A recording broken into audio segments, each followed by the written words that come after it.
Okay, so shit really hit the fan recently. I have not got any time to set up because of the fact that I had to do some really time-consuming things like 30 minutes before the stream, and I literally just got finished 5 minutes ago. So apologies while I am getting so unprepared.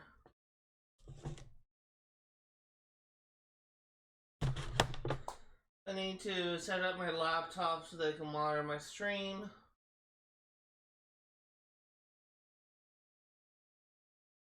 Again, this is usually something that I do. Usually something that I set up 30 minutes prior. But I couldn't really do that. Just give me one moment. If anyone says anything in chat, if anyone follows me or whatever, for whatever reason that is, I will not be able to do that. That fucking cat. Out. I really hate my cat. He literally just ran into my room as I was coming upstairs to get something to drink.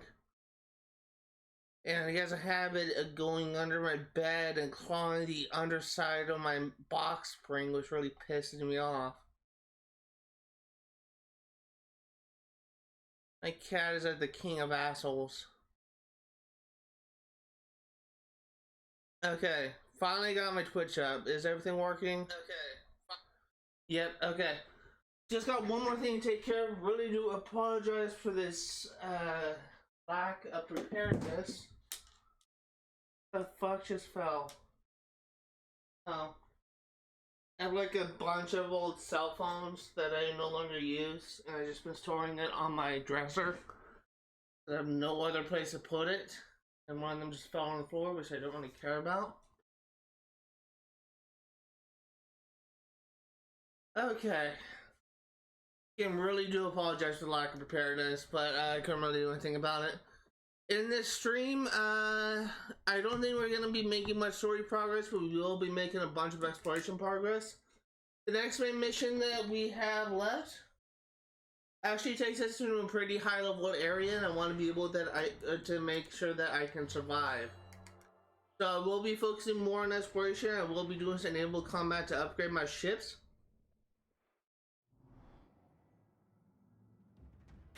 I do have ideas of what at the bare minimum I want to get before I start this next main mission. But just know that we likely will not be doing any story progress. We will be doing a lot of exploration and naval combat. I can fully understand that people aren't really that interested in that type of thing, but what can you do?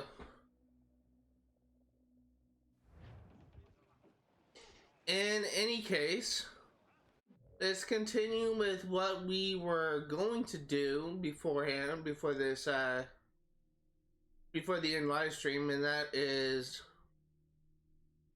go work on clearing out this location. We have a lot of stuff to take care of. Let's get things started. Now, I will say, before I actually go to this collectible, I do want to look at the... What do you be needing today, then? Ship upgrades, because I do... So one thing that I want to do is I want to try and get, reinforced hull, the reinforced hull upgrade. I feel like that once I get this, I may be able to handle what comes after. I also want to try and get an upgrade for my broadside cannons. I may get two.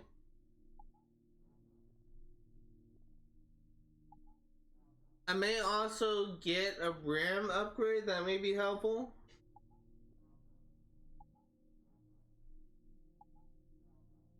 And possibly a mortar upgrade.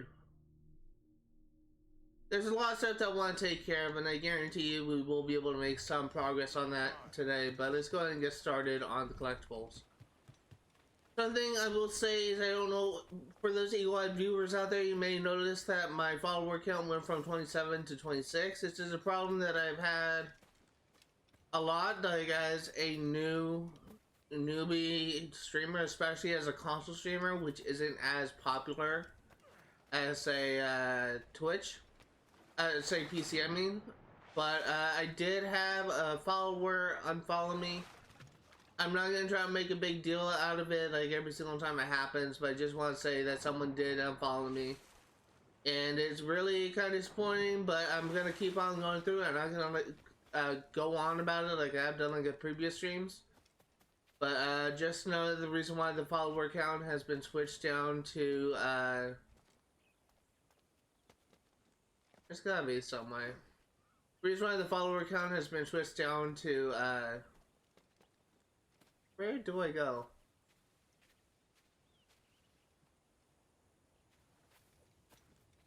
The reason why the follower count has been moved down to it's God, I can't think. I think I actually know where to go. To 26 is because someone unfollowed me and I just made adjustments to my channel. It's something that I've been kind of made aware of, that because I am focusing on games that I want to play, and most of these games are games that haven't been popular on Twitch for years, like this game included.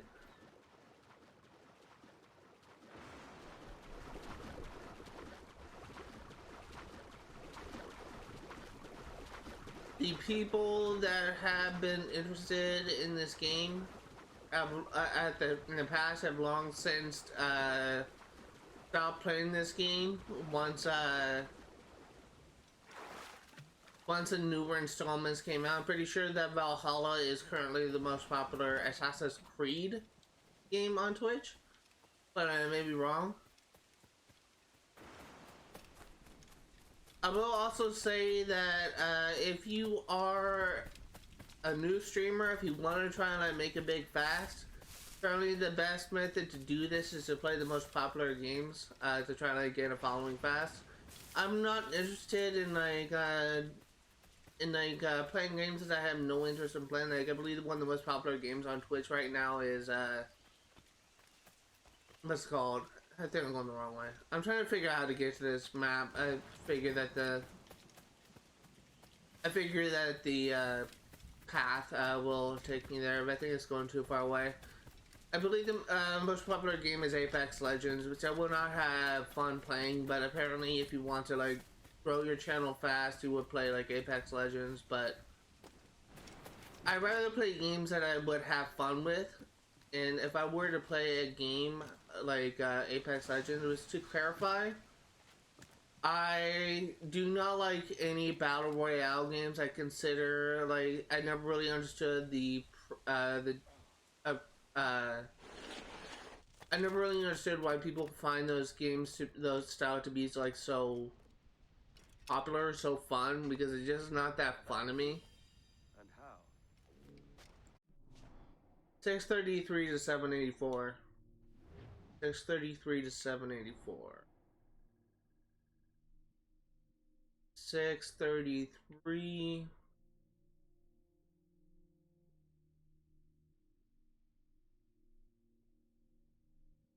Oh, it's actually at Nassau. Okay, we'll go ahead and do that later. That's something else I just remembered we could do is do the Templar hunts, which I believe we have some available in Nassau. But as I was trying to say, the whole purpose of this channel is for me to work on games that I have abandoned for one reason or another. It is not meant for me to like play games just for the sake of like to be quote unquote YouTube/Twitch famous. Because really, how I've always viewed my channel is I don't want to like play games that I have no interest in playing just for viewership. I'd rather play games that that I'm more interested in playing, and if people follow me one day and they realize that, hey, my content is pretty boring because I'm going for 100%, or hey, the games this guy's playing is not that interesting, and they unfollow me, I'm not really gonna be that hurt about it, because people are interested in like different things. I'm not gonna like condemn someone for just unfollowing me. I do understand that the content that I make on this channel is perhaps not the most entertaining, but at least I'm trying to make things work. I definitely do feel like that I have grown a lot since I first started streaming like 3 years ago. To clarify, when I first started streaming, there was a time when I just would not talk at all on Twitch. And I would only talk when I noticed people were watching me. And this is actually a very bad habit to do, because you should really generally commentate, even if no one is watching. Because people come here to be entertained, and if they join in and see that someone's not talking, or that someone noticeably only talks when someone is watching, it's just kind of, I guess, not really that I'm trying to think, but it's not really that good of an experience, because bottom line for people watching people on Twitch is just to be entertained. And while I do understand that games you play for 100% completion is not entertaining to some, I will say that at the very least, I'm hoping that my commentary and my gameplay is still at the very least entertaining, even if I'm just like at this moment going around and doing collectible.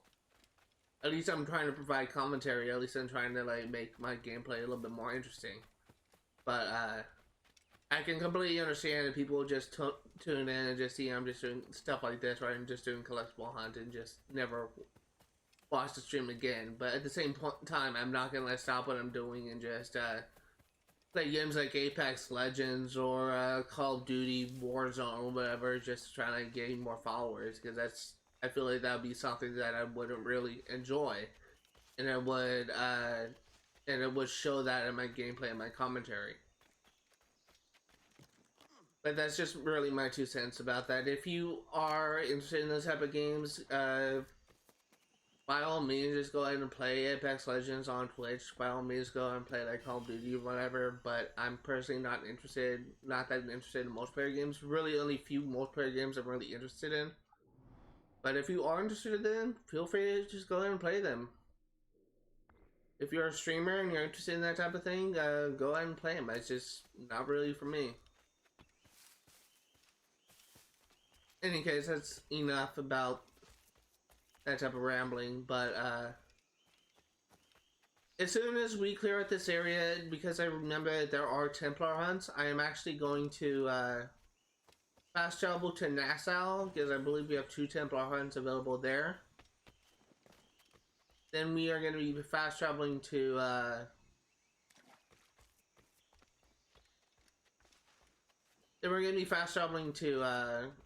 I can't think.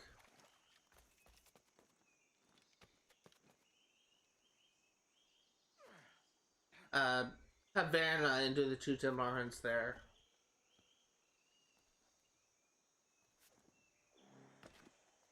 Okay, well that didn't work.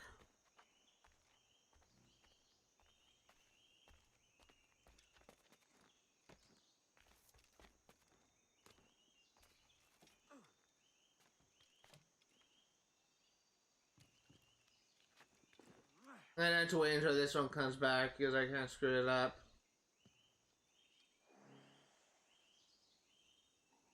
Luckily, it kind of respawns pretty fast. I kind of messed up my jump.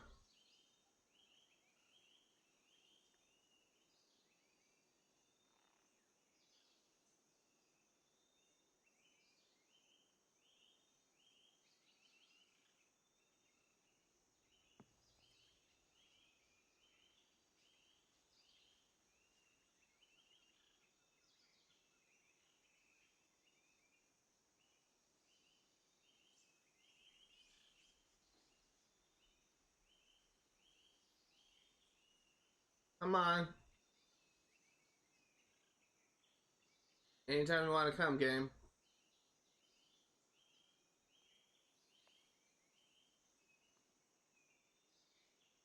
I'm hoping I'm right on top of it, so that when it spawns, I'll be able to grab it immediately, I mean.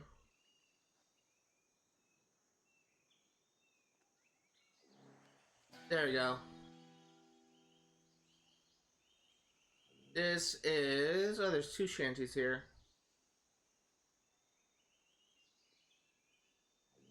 The Wild Goose. I don't remember that song.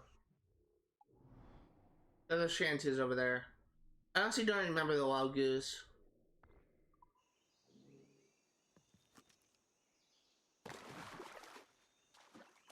I'm sure that if I were to listen to it, I will recognize it, but I'm mainly just going off my knowledge of sea shanties and Rogue, because I listen to a lot of sea shanties and Rogue.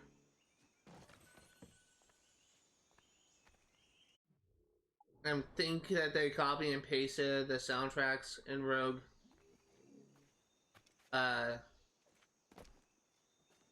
From Black Flag, but I may be wrong.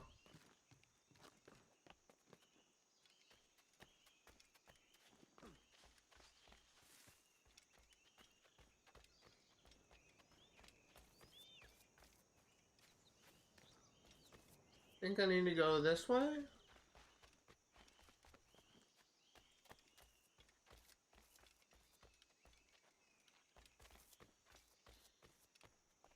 No. Oh.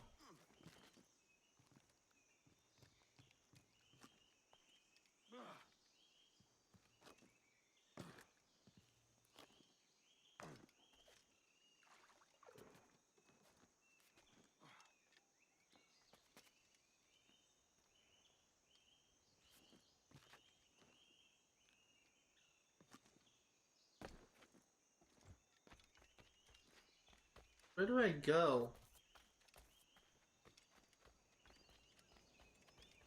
I'm trying to like figure this out because I feel like I may be going the wrong way, but I don't know how to get to those chests.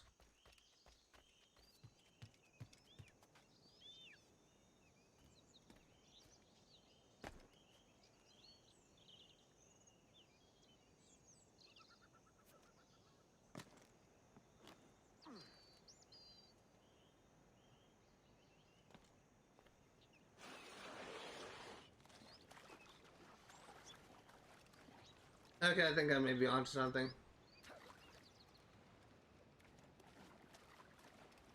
I may be onto something now.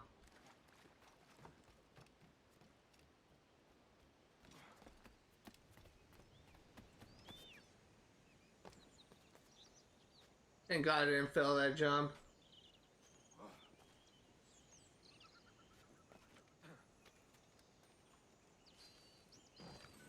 There you go.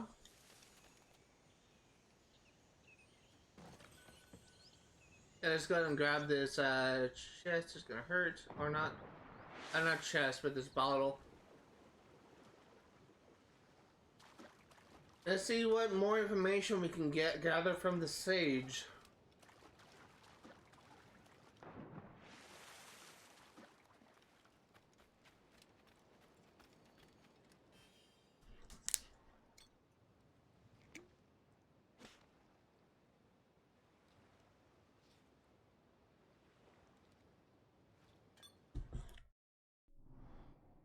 On my name and origin. To any and all who may read this missive, know first that I am Tom Kavanagh, born in 1652, formerly in Boston, now of the world, living in the year 1706, taken to isolation long ago in the place of my ancestors in pursuit of peace and steadiness of spirit. My story is a singular one. Though I make no claim to greatness or nobility, yet there is such an amount of strangeness in my blood it bears mention. With the wish that a better understanding may come from my situation, and with the hope that if there be any others in the world who suffer the same perturbations, I never heard of that word, a mind as I have since birth, they might find in me a kindred soul and a friendly voice to guide them to the calmer shores of sanity. In plain words, I was born a creature of two souls, one being my own, newly minted and fresh upon the world stage, yet the other being an old and wise thing, a soul as old as the universe itself may be. Two souls, therefore, in a single body competing for supremacy. For as long as I have been a thinking being, I have felt these two tides stirring within me. How this mysterious incorporation should have occurred shall be the subject of future letters.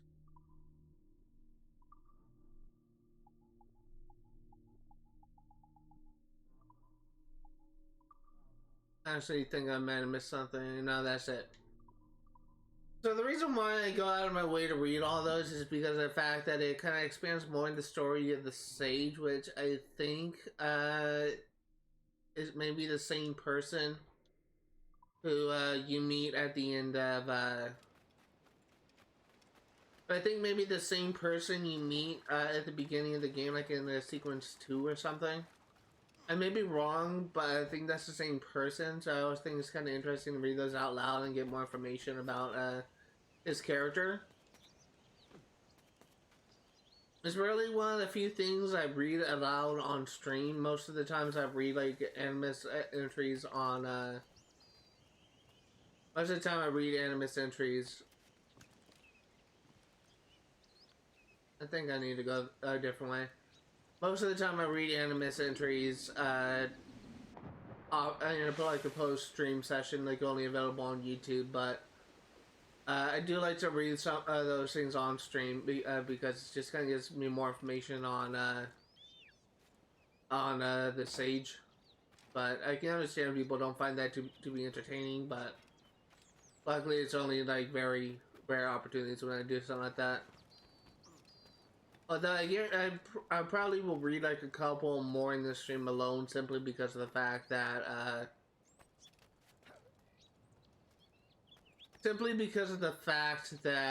there may be more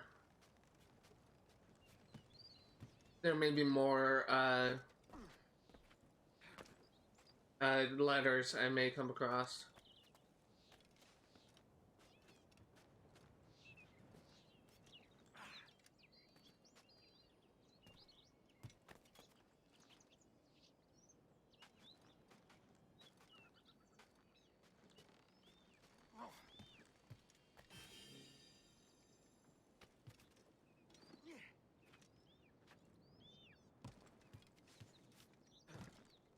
I'm making some progress on figuring this out just by me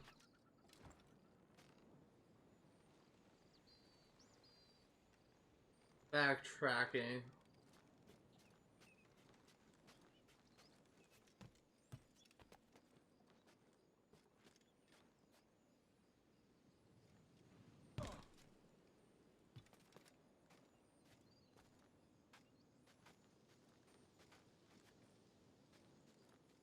I'm so glad I went back because that little ledge grab was a little bit too suspicious.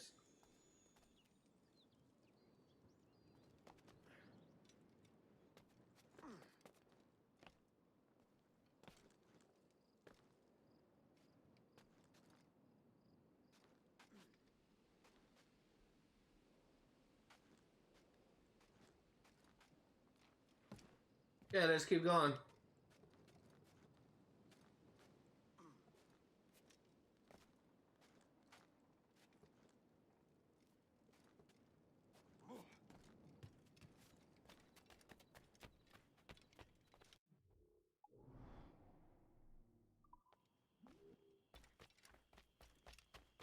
I think that we may be able to complete this location relatively soon. We still have like quite a bit of things to do, but I imagine that maybe by the 35-minute mark, 40-minute mark, we'll be done with this location. It's only 23 minutes in, so kind of like hopeful at this point, but I don't think we have that much to take care of.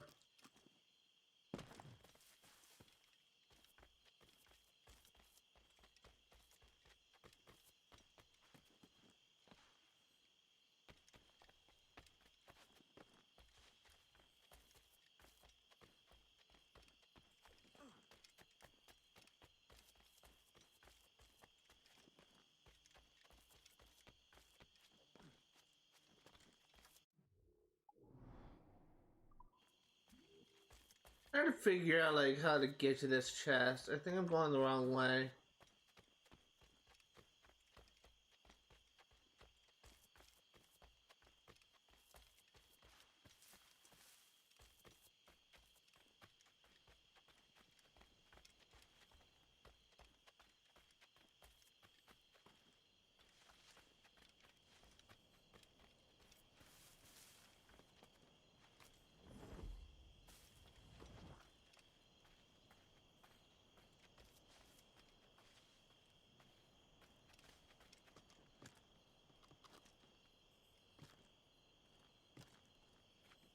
Ah, God, not what I wanted.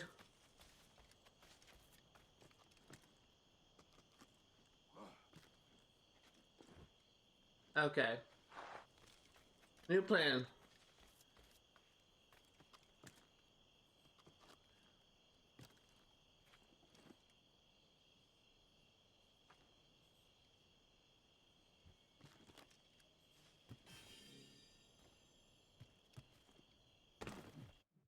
Uh...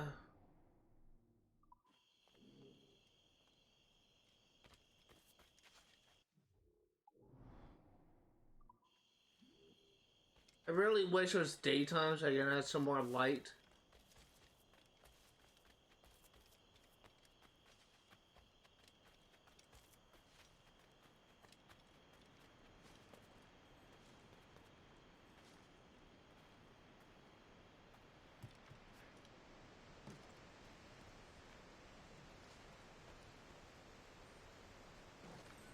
Okay, 8 to 10 chests. We're getting close to being done. How close are we in general?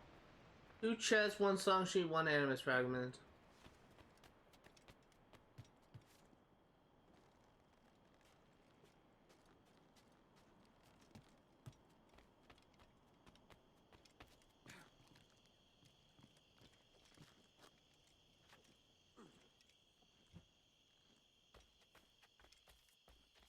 Ah, shit.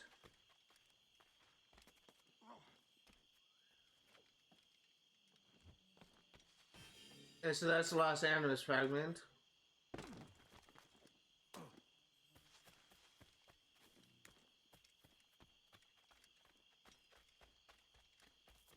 Okay, we're getting close to this chest. In fact, I think we're almost there.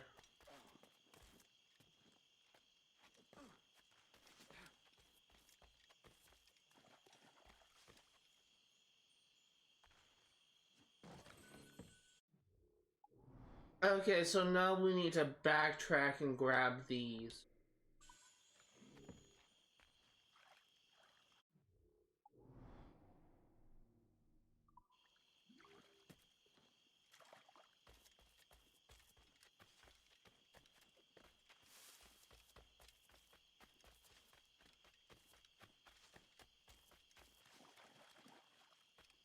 I think I actually may need to backtrack, but I'm thinking that this path may lead me there.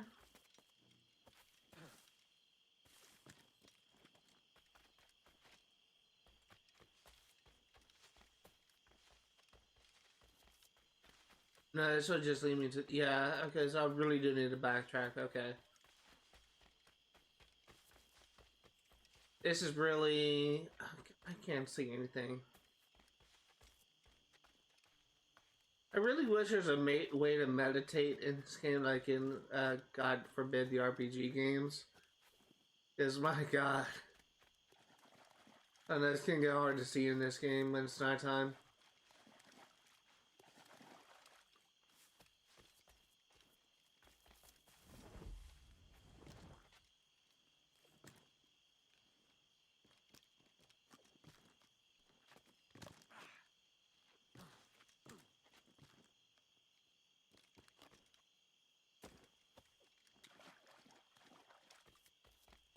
Okay.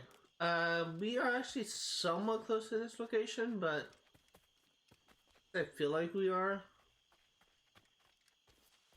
A matter of getting to it.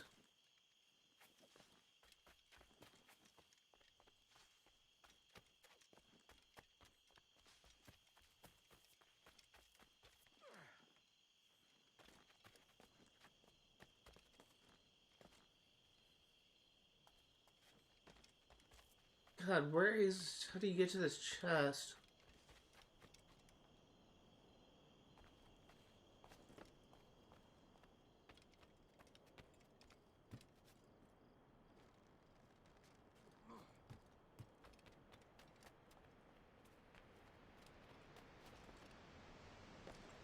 That could have gone bad.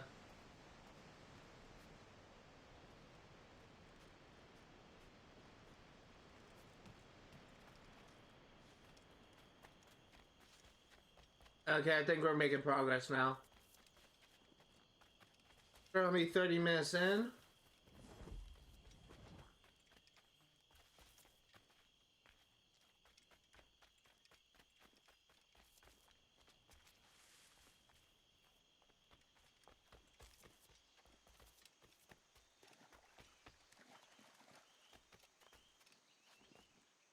Okay, we're here.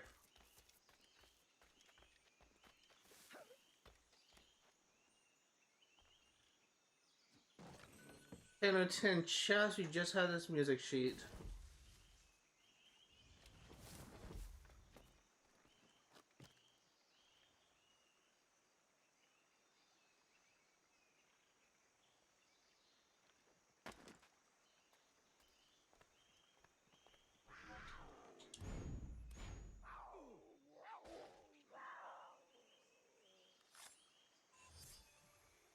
White Jaguar.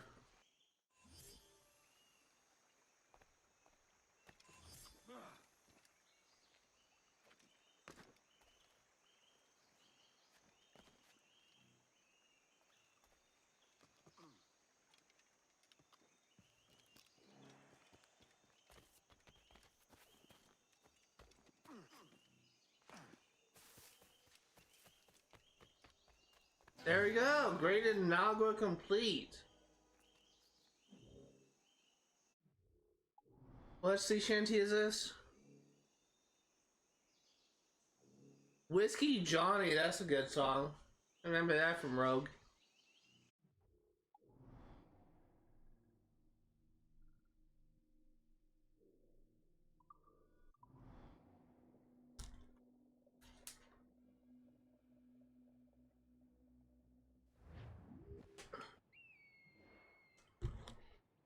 I don't know why if I saw back here, I actually want to go to Nassau.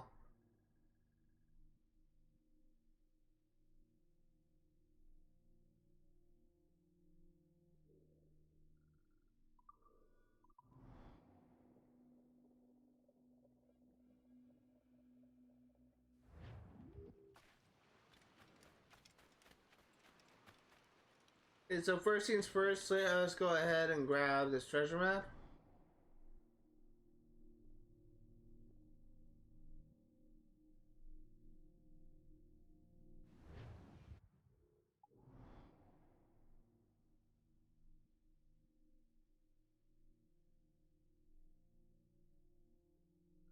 It might be here.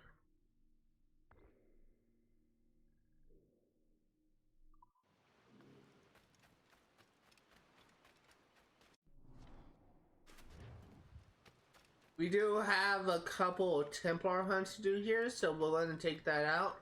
Afterwards, I think we will go to Havana and take out those Templar hunts.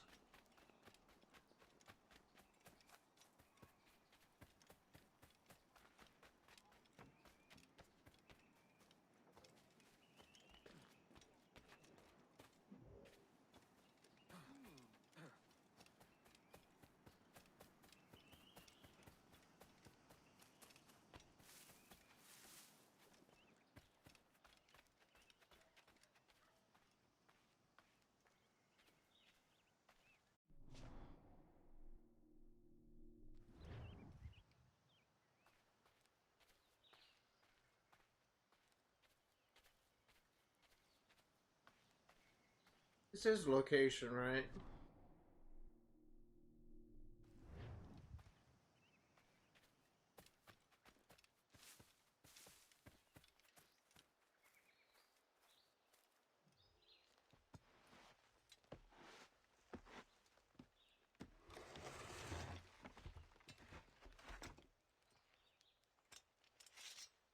What do we get from this?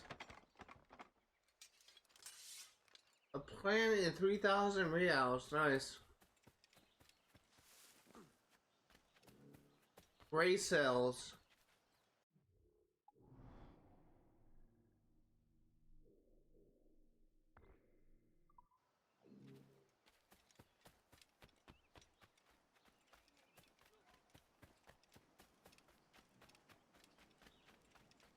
Let me also, I want to check crafting.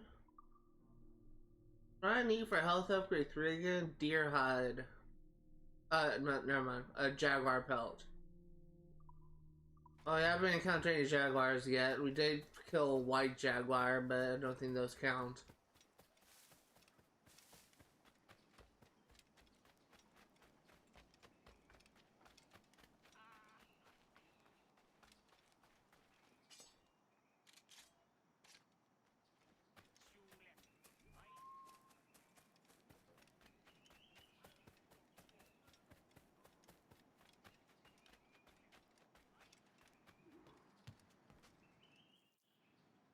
Travers? What tide brings you? You dress the part of an assassin, yet I don't know your face. Name's Kenway. I'm here to warn you of a threat to your bureau. Yes, I have noticed some suspicious men lurking about. I believe they work for a noted Templar called Upton. Could you eliminate him for me? Oh, I may be persuaded. For a price. You wouldn't happen to know anything about a Templar key, would you? I'm sure you may find it among Upton's men. If I'll tell you where they are. You've got yourself a deal.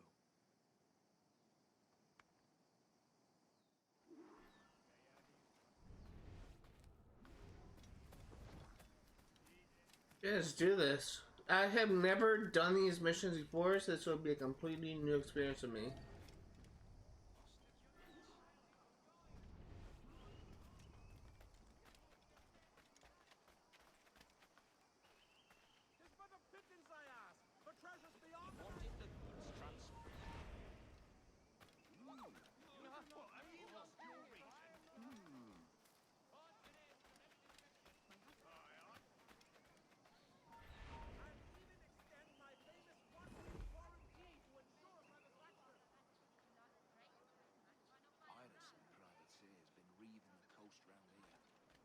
Say there's a difference these days for how selective they're being.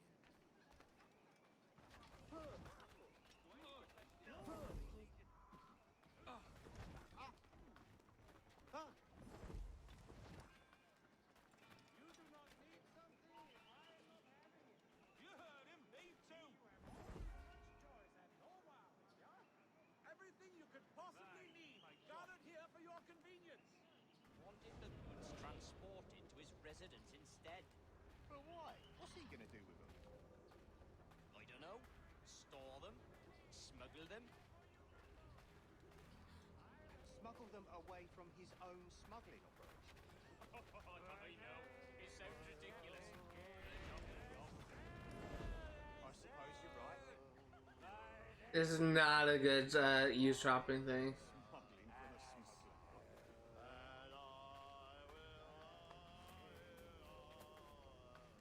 Hey, did you ever think about that word, smuggler? Rather funny, ain't it? Whoever thinks about words? Well, not me, certainly. But say it. Smuggler. Smuggler. Smuggler.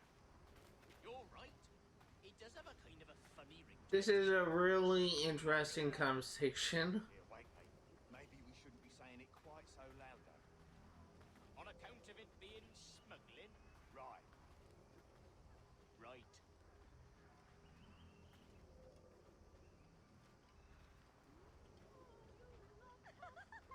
The others be waiting for us when we get there. Yes. This should be easy. So we move the goods, then we go to the inn. Oh, we should be so lucky. Okay, Smuggler.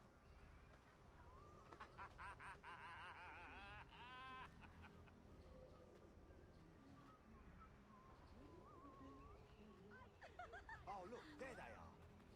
Hello.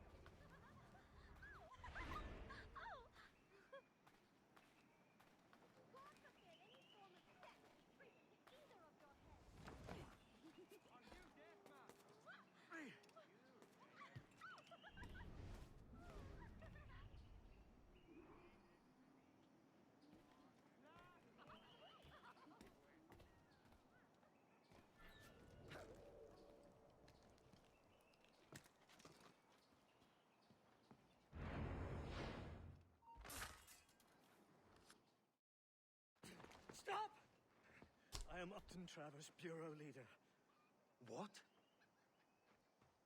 Is Vance your... My blood brother. We work together. And those were not Templars that you killed. They were my workers. Don't blame me. Your brother ordered it. Does he mean to usurp me? I don't know, mate. I'm only after a Templar key. A what? Please. I need for you to tell me everything. And why should I trust you? Meet me at the Bureau, and I will show you. What twist?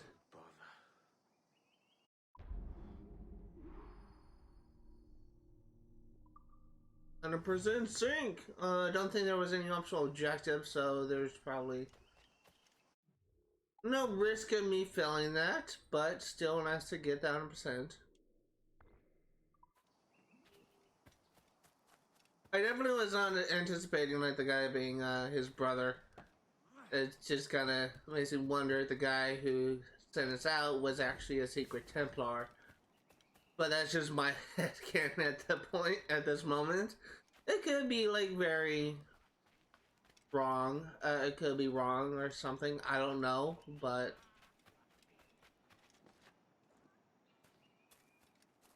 definitely kind of has like a Trouble in Paradise moment.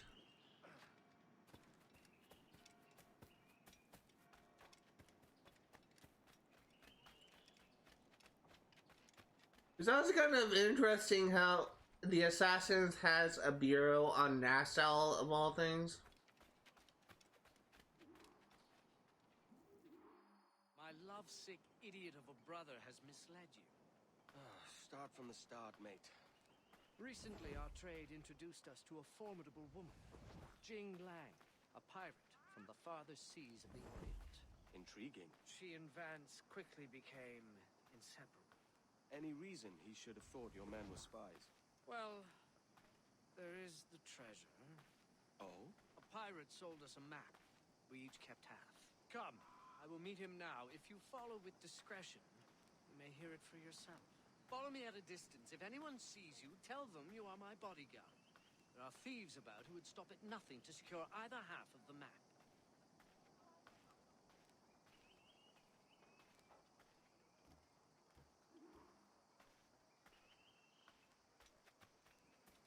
Hi there.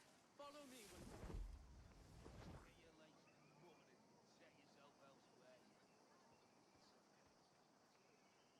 Good day, my brother. Good day, brother. If I may still call you that. Why? What else would you call me? Stranger, perhaps? I barely know you anymore. And if the whispers around town are to be believed, you would have me gone and done away with. Upton, come. You know better than to give me gossip. Nassau is too small. Local tongues turn everything to sentimental comedy. It's domestic tragedy I'm trying to avoid. Well said, brother. No stronger bonds than family, except business. Goodness knows we have more than enough of that between us as well. That is true, brother. That is very true. And what a business it is. I'm sure neither of us would ever do anything to upset the balance of things. Quite. Now tell me. It's my half of the map, you mean? The map. Of course the map. The map to the treasure, to our legacy? That very one. I have mine. Where is yours? Vance, you know I feel we must protect that treasure with utmost caution. On the contrary, that map is our protection. Its treasure, our freedom. All the more reason to keep it buried safely. I have you no imagination? Can you not imagine the luxurious life that awaits us once we unearth its bounty? I think you just turn around, but look, they have a crate in front of me. The Travers estate and plantations. No more smuggling. No more organizing men. No shipments. No risk. Why not begin now? Vance, are you sure your future will unfold so easily? What do you mean? What are you implying? I am not implying, I am merely asking. Do you really imagine Jill or the pervasive... What I not imagine? You question her love, her fitness. Of course not. Knowing her as you do, you must appreciate that she is a woman of action. She needs the sea, challenge. How will she adapt to a quiet, domestic life. Jing is none of your concern. Vance, do you intend to marry her? Of course. It pains me to tell you, but I do not believe she will consent to it. Oh? And what gives you such insight into her heart? In addition to her nature, I simply do I'm gonna let this play out. That's why I'm not talking. You're jealous. Jealous? No. Yes! I only worry for your safety. You always said to be the favored child, the golden boy. Can't stand it that she would give her heart to me, but she can't even give you a second glance. So you hate her. I have no hate, only concern. I'll tell you this. I will marry her. I'll kill you if I must. I will have your sister back. Then the world will see which brother has more honor. I'll bid you good day. Tell Vance. Shit! Time to fly! Why always me? That was very interesting, like, listening to that conversation. It's, very rare that you are able to eavesdrop on assassins. I think the only other game I can think of where you do something like this is Assassin's Creed Rogue. But, it's very interesting to say the least. Seems you could use a little help disappearing, friend.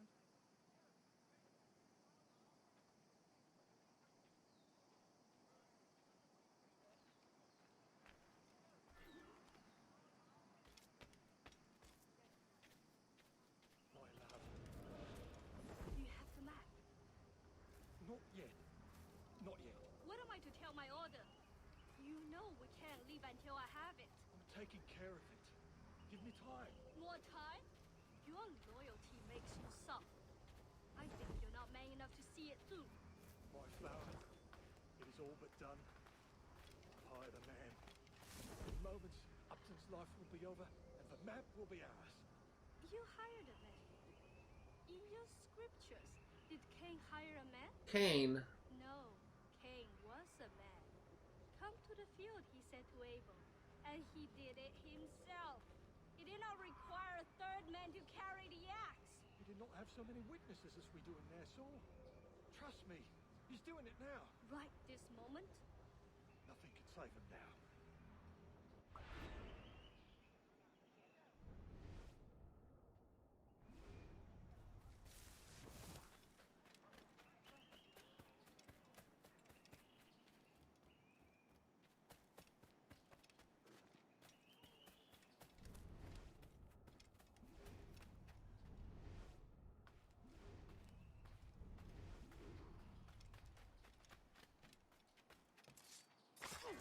There you go. Edward? I believe I just saved your life, mate. Vance. He said he would kill me. I thought it was bluster. He is my brother. Despite what you told me, I thought it meant something. You're safe for now. But perhaps a trip away from Nassau would do you some good. 100%. Another one done.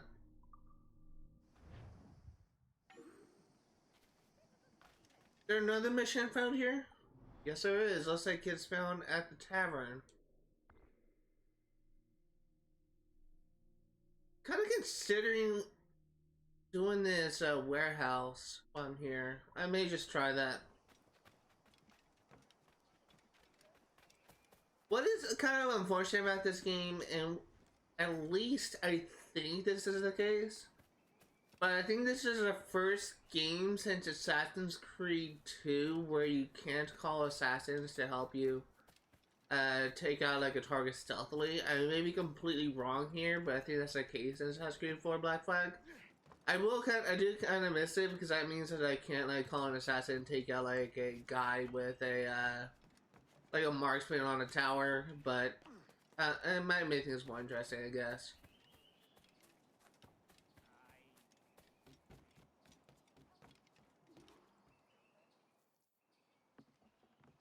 Good God, man. What's happened to you? I cannot go on anymore. My brother? A traitor? That woman? Templar? I have no family. No wife of my own. What is the point of living? Let them kill me. You don't know what you're saying, mate. Let's get you someplace safe. What's the point? The point is, I want my key. so I need you alive. I need your information, so I need you sober. You are my best friend. Come here, I'll kill you!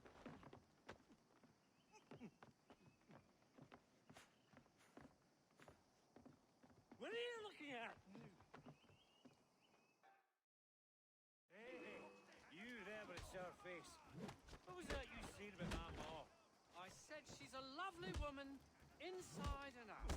Oh, and who would you do? I thought everyone knew. That's right, I said it. I'll fix that foot. Stokes talking about moss. I do love like these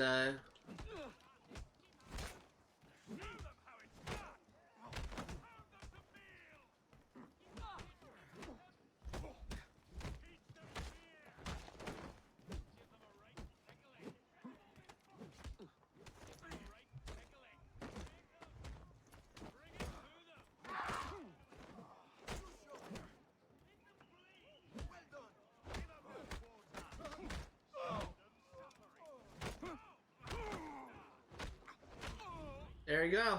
Escort option and safety. Let's go. No! Is he like a...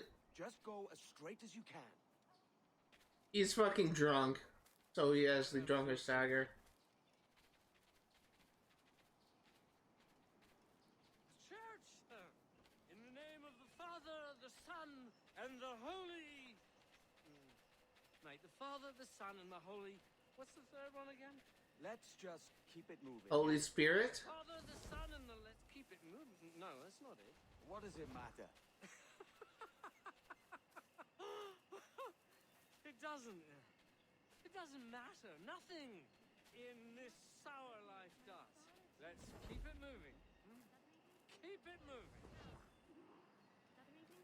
I'll do anything to make it lead you up the road to paradise, Who are these creatures? Not that way. Mate, I think I drank too much. This is just such a weird mission. Oh my fucking god.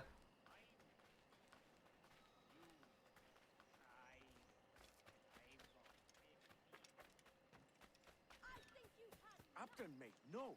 Guards. There are guards nearby. They won't stand for this.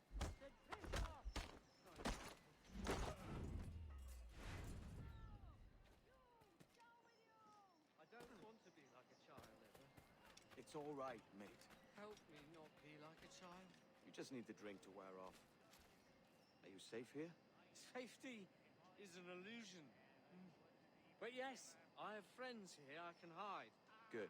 What you must think of me. Have I said anything embarrassing? No, mate. You sound... Betrayal makes one philosophical, don't it? Imagine a Templar, my brother, to marry a Templar. I doubt it'll come to that. I'm so afraid for him. Oh, please help keep him safe. Sober up, mate. We'll finish this in the morning. You're a forever friend, Kenway. That's kind of funny. Oh, that's it? Oh, then we're gonna go after that Templar pirate thing.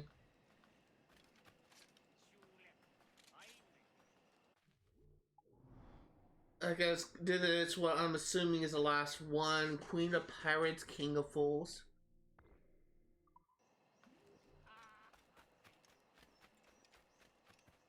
There's always something that I thought was just kind of funny about One Piece, and it's really just kind of was kind of brought up by the Whole Cake Island arc, where the main characters kind of go up against one of the Emperors of the Sea, Big Mom. But there's a scene where like Big Mom was saying, "Oh, if this hasn't happened, then I will be king of the pirates." If she's a girl, wouldn't it be queen of the pirates? It's just something that didn't really make sense to me, and it still doesn't. I don't know. It's just kind of like weird to me. It's unless the king of the pirates is meant to be like a unisex term, but king is usually refers to a male. queen is refers to a female, but I don't know.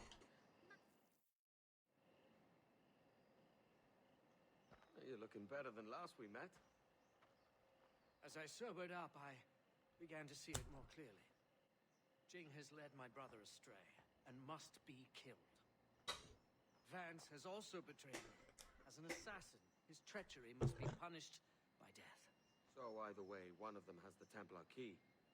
You're obviously distraught. Let me take care of it. I will tell you where to find them. I do really love Upton's robes, and I really wish I could wear them. I don't think I can. It's honestly, of all the Assassin's robes, that's honestly like a robe that I would not mind wearing in any Assassin's Creed game. It just looks so cool. I wouldn't mind like wearing that.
Stop you!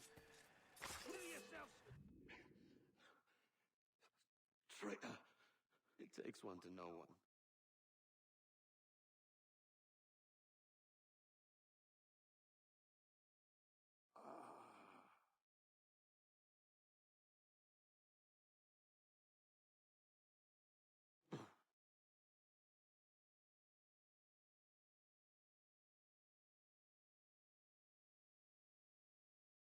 Jin Lang, as I live and breathe. I told him not to hire you.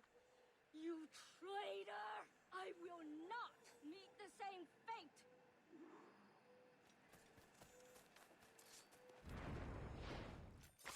Sorry, you were saying? Imagine the Queen of Pirates, Jin Lang, defeated for a fake map. I have been arrogant. Really? Yes, I stole the real one, both halves. My husband has it. Your husband? Better man than these fools.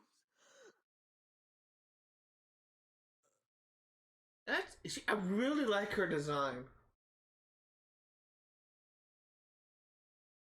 I love her design. It's just like her outfit and her hairstyle is just like really good to me.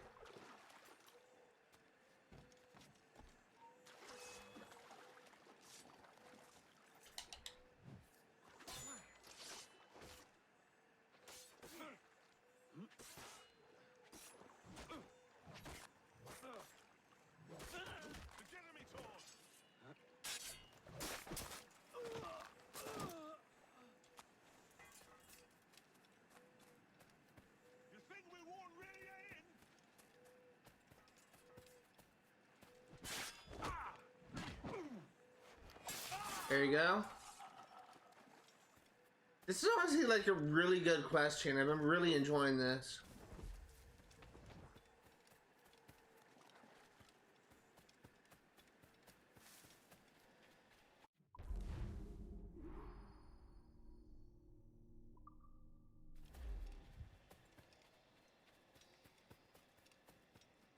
Okay, so that's done. Next, let's go to, hey, achievement. Help a brother out. So I was saying, next let's go to, well, first.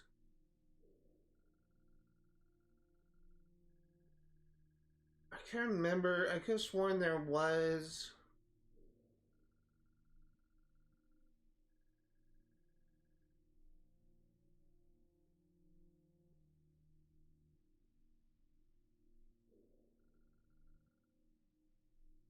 Yeah, looks like the next place we're going to is Savannah.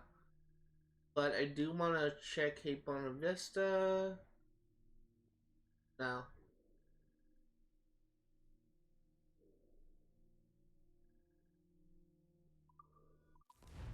This will likely be the last one we do.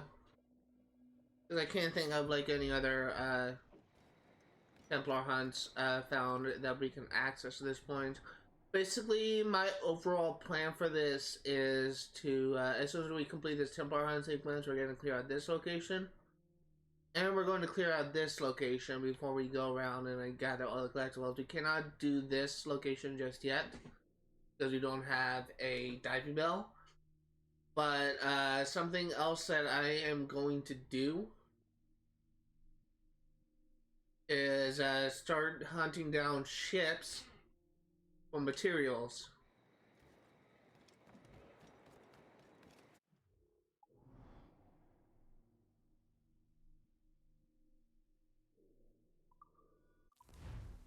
Currently an hour into the stream. We're going to be streaming for another 2 hours.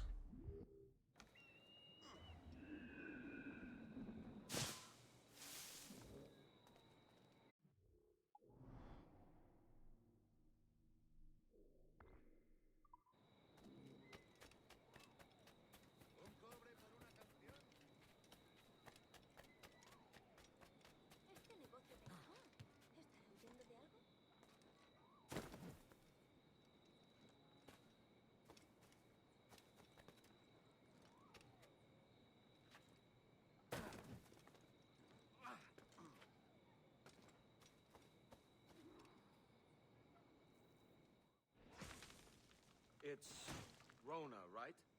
Kenway, looking for trouble, I assume? So you haven't lost your charm. And you're still boozy as a swilter. What do you want? I've come to warn you. Your life's in danger. Aren't you the crafty one? Whatever gave it away? Possibly I had a hand in selling a sensitive document to one of those Templar chaps you're so fond of. Congratulations, your mission was a success. How can I make amends? You sober enough for target practice? Anything for a lady. Help me kill these men. I love her accent.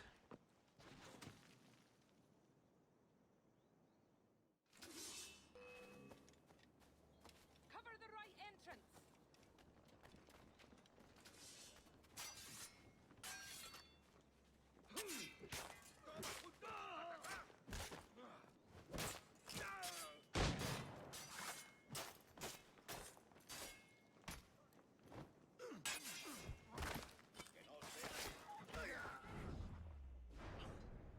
I've got more than enough powder to take care of them. Drag a powder keg over there.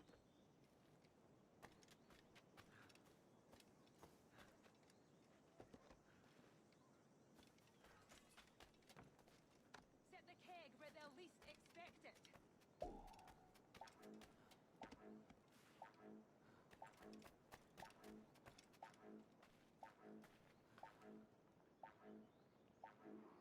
I'll take care of this one.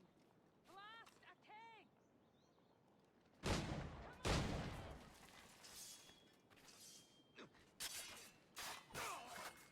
Take a keg. Set a trap.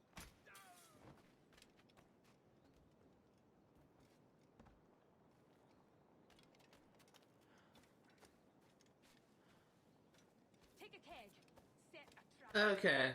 This isn't really that bad.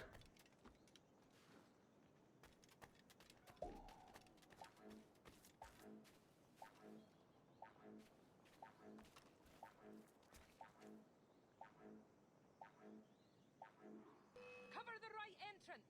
Fire a snapper at that keg.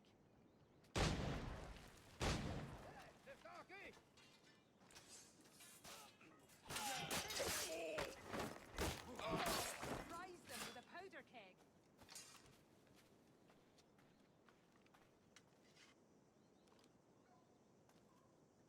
Okay.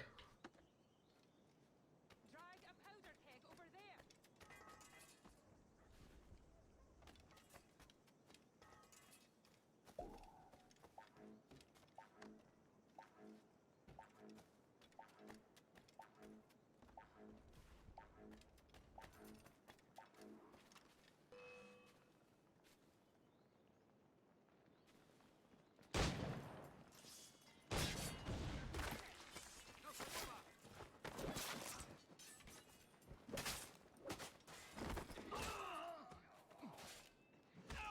I have no idea why I couldn't fire at that keg.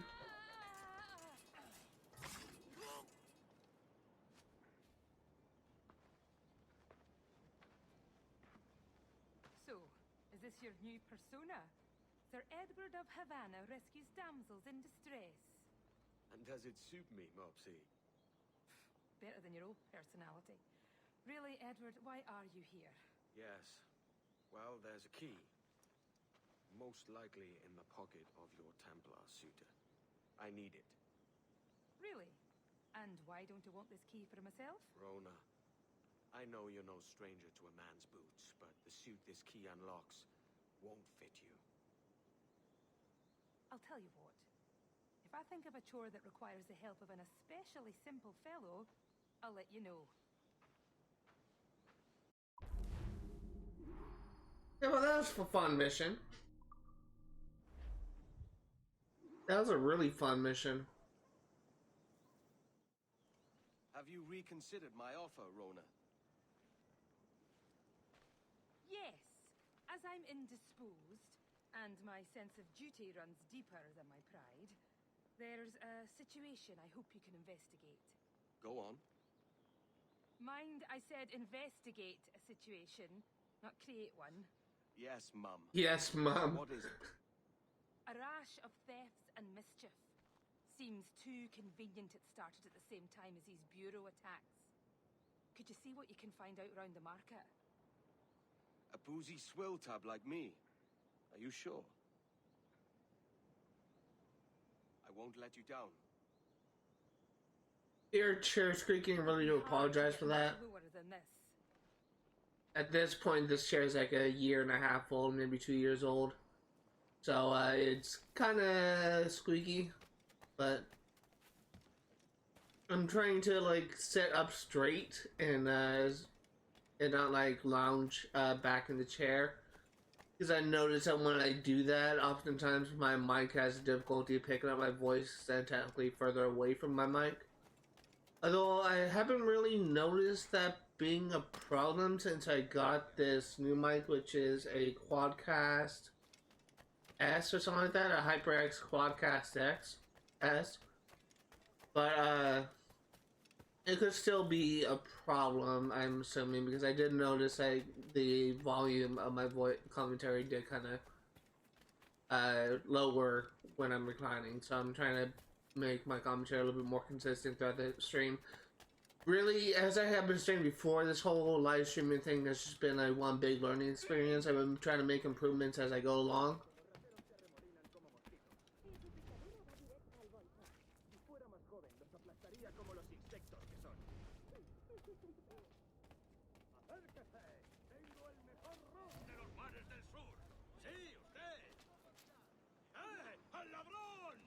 I'm trying to make improvements as I go along, although I still occasionally have some, I do occasionally make some mistakes, but I'm trying to learn from them.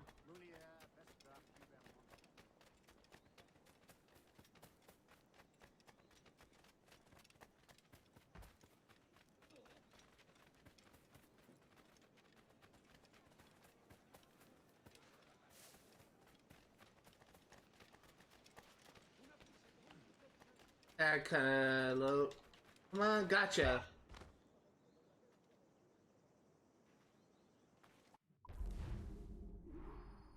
That was it? Really? That was disappointing.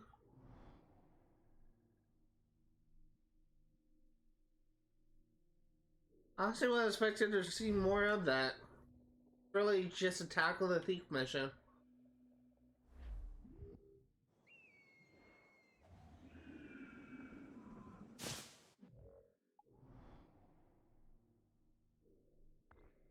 Something I am gonna try and do is try and attempt to take out this output, this warehouse, and I kind of forgot to do it in Nassau.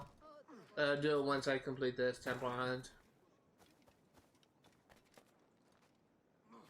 I've been really enjoying this game. I really have. Edward is such like an interesting character to me. What'd you find out? Managed to nab a pickpocket. Sly Boots had a map.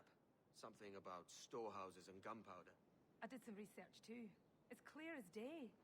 The whole operation's run by that Templar scoundrel Hilary Flint. That's the same name from the map. He's using pickpockets to run an arms race. Against who? Me. He's in the lead, I take it.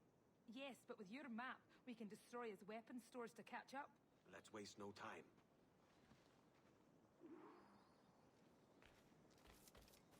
Okay, so that's 71 meters. Guess I'm going for this. I can't tell how far away the others are.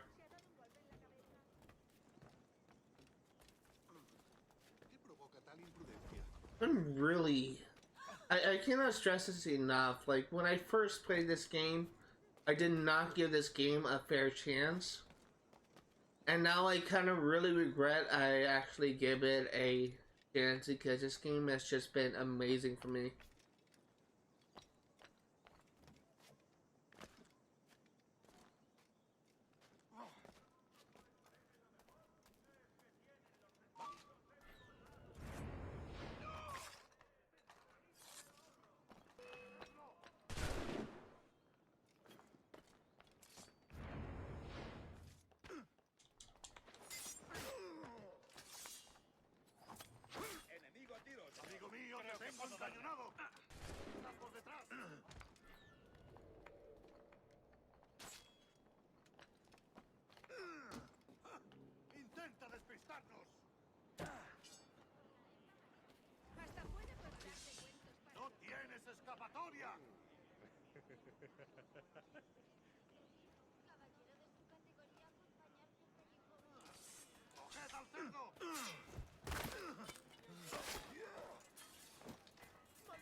Dick.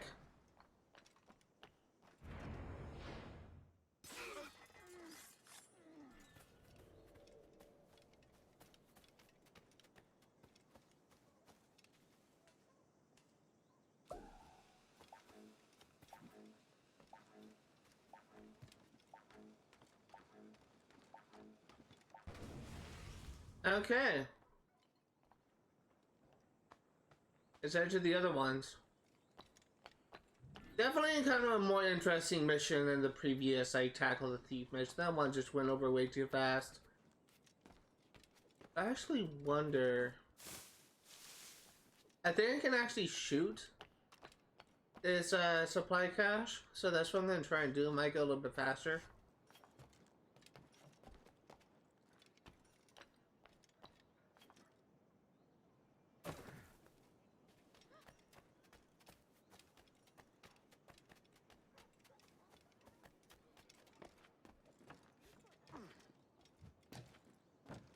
Something that I am thinking about is, I've been thinking about, like, the games I wanted to play in the future of this channel. Eventually I'm going to be playing some of the newer games.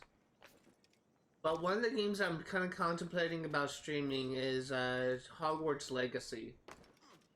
I grew up on the old Harry Potter games.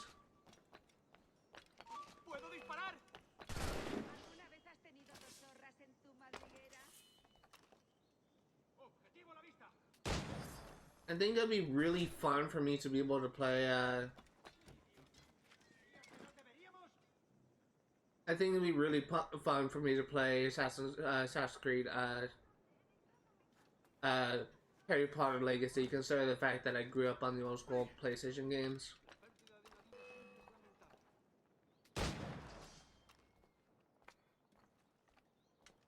I will say, I don't know anything about what to expect from this game, although I do know that it kind of like, it kind of parodies like the books in some ways, but instead of,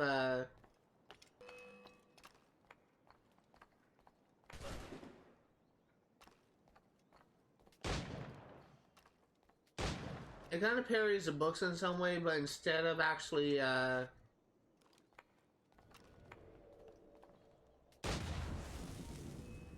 instead of it following like the story of the movies, you're essentially like creating your own story.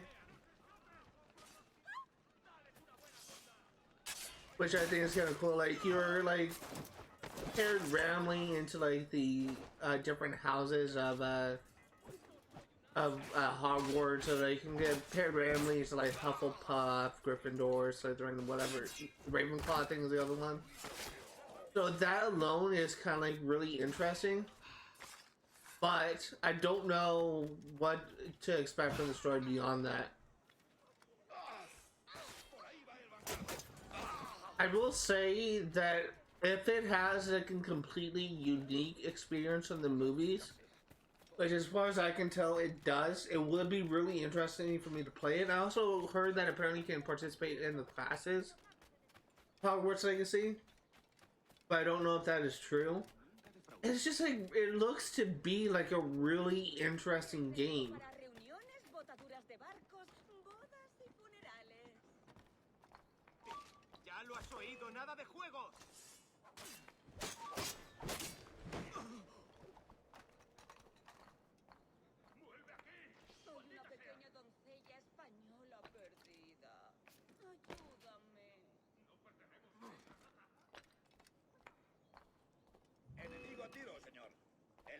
Está a tiro.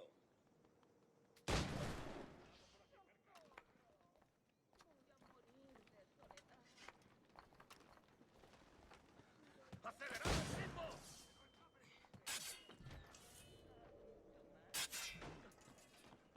Tengo línea de tiro. ¡Que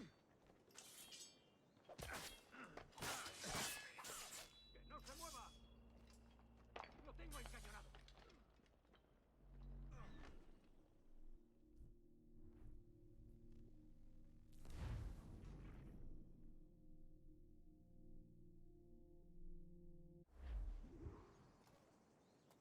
What does it mean by target reach the destination?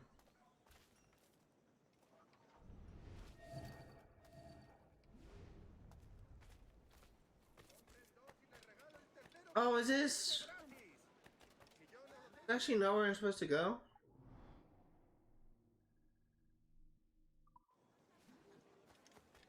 I don't think it's actually where I'm supposed to go unless it put me someplace else.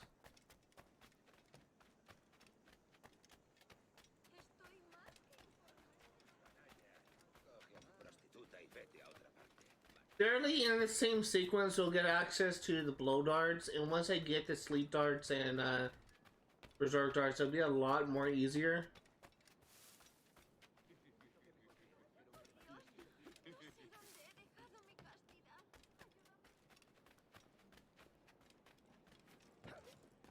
Just we don't have access to any of that yet.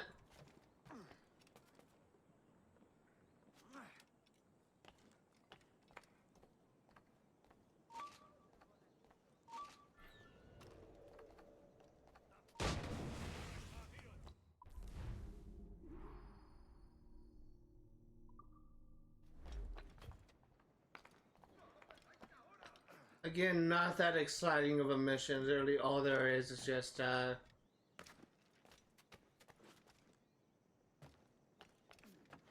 literally all there is just, blow up caches. Although I will say that third one did give me some issues because that captain. I really, really hate how long it takes for you to sheathe your weapons and go unarmored, because the only way you can kill those guys is by disarming them and killing them with their own weapon. And as far as I can tell, you can't do that when you have your swords equipped. You can only do that unarmored. And I really fucking hate that it takes so fucking long to put away your fucking swords because those fucking enemies keeps on like attacking you and you literally can't do anything about it. You can't even like parry and then throw them because they will counter you. Oh my god, it is so frustrating. If I had a berserk dart, if I had my sleep dart, it'll make it so much more easier because I can sleep the fucking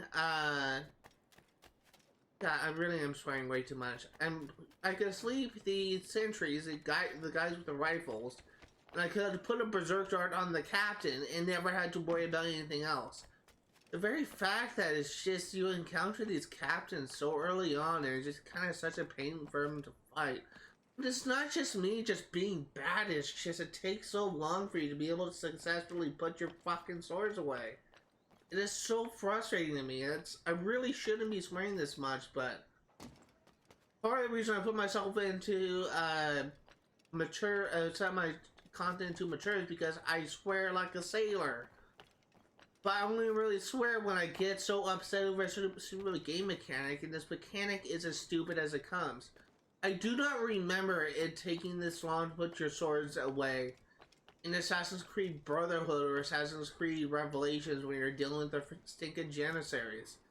It's just only Assassin's Creed 4 where it just has its problem and I don't understand it. Edward, we've reduced that Templar cad Flint to a fraction of his power. The only thing standing between you and your key now is Flint himself. You have an approach in mind?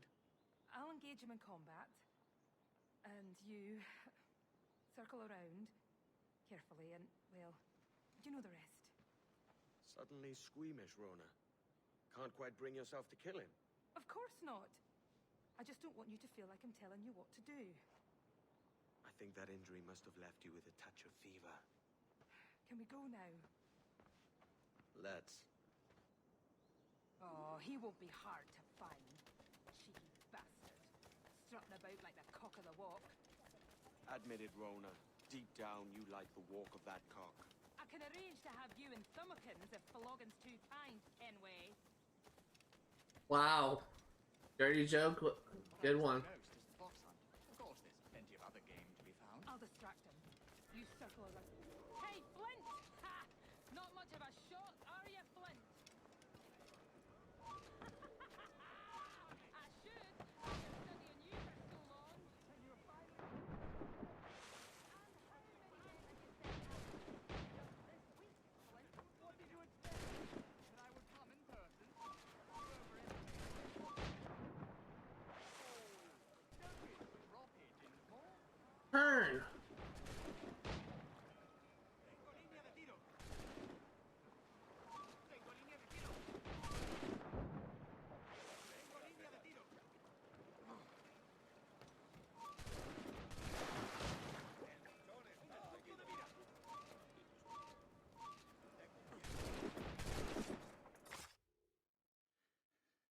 I knew we would end in fire.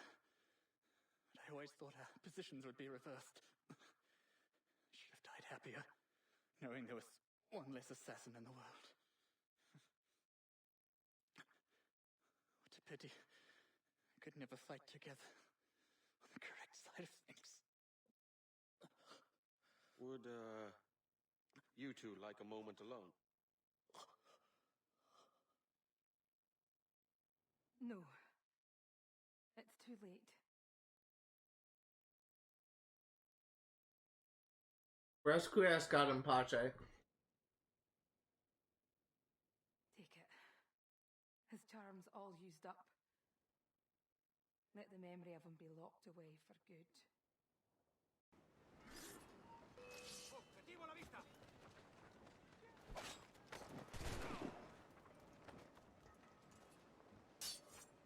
¡Fuego a cerro!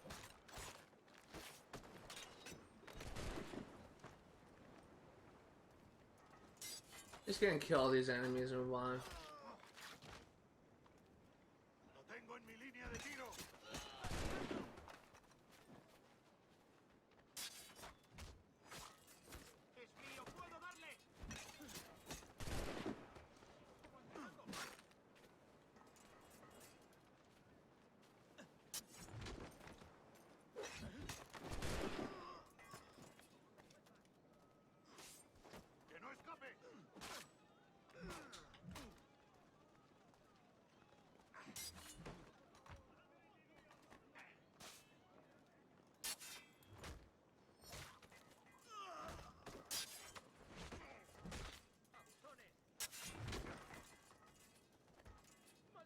Really?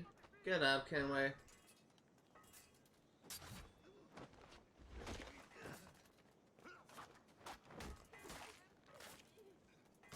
Great camera angle.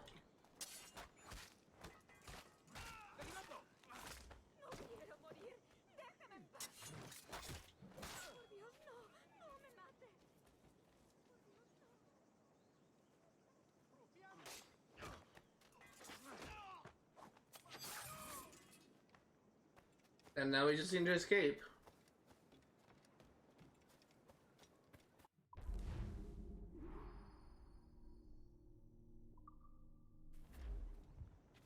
Three of 5 Templar armor. Okay, so let's head back to our ship. And we will get to work on clearing this place. Oh wait, before I forget.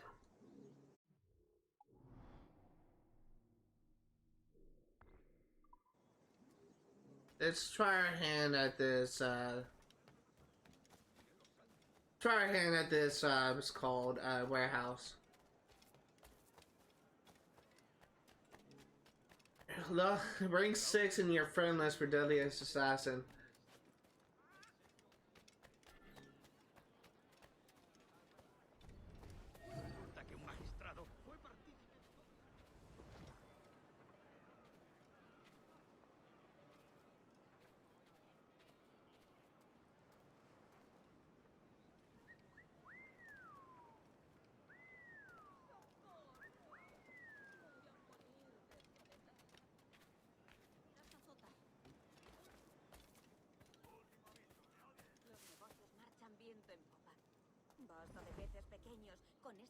Really wish I can pan the camera out. Bueno, lo que creo es que buscan un diseño más permanente. Ahí es donde entra en juego el mármol. Tenemos los recursos. That's just another thing that I need to work on. I keep on mumbling things around my breath. If that didn't come through, I was just saying I really wish I can pan the camera out. Because it's kind of an annoying part, if I'm gonna be honest here.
Where is the...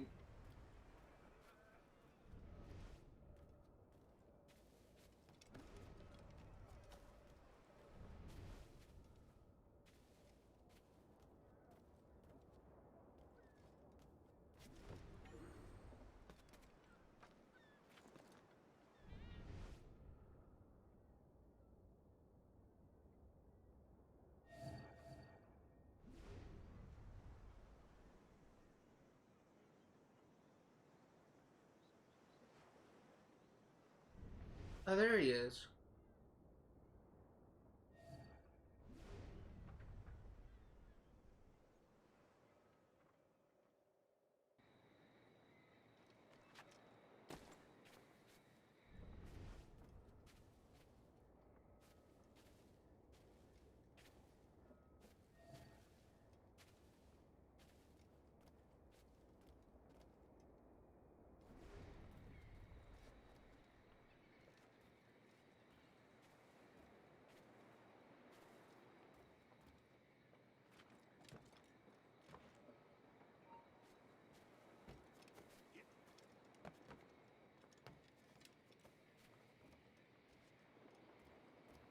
I'm completely lost sight of the key holder again.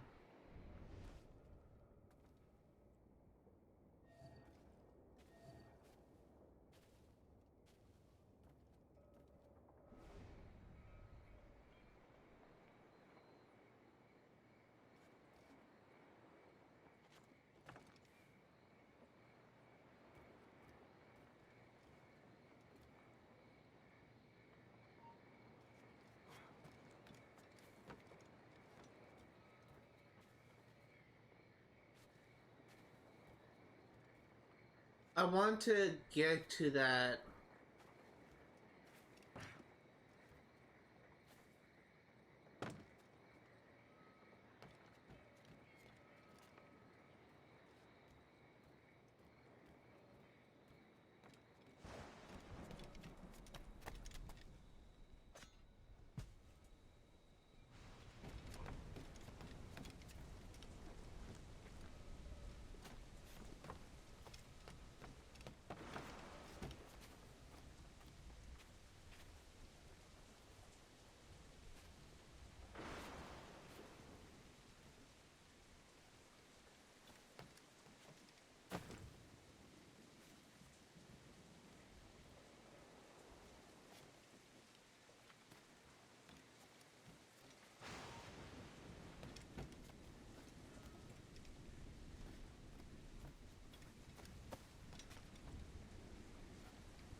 So I think I may be good to kill everyone here.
There we go.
Loot the warehouse.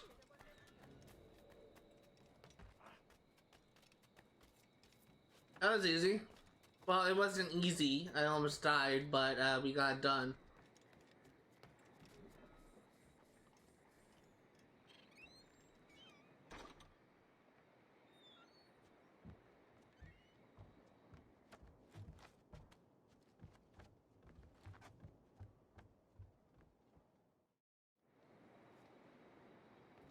You can't fast travel in a restricted area, so we will need to leave, but this is warehouse. One I'm saying, well, not what I'm saying, complete. This is not completion for this warehouse, but it's one warehouse looted. Let's fast travel back to the ship. No, we can't fast travel back there.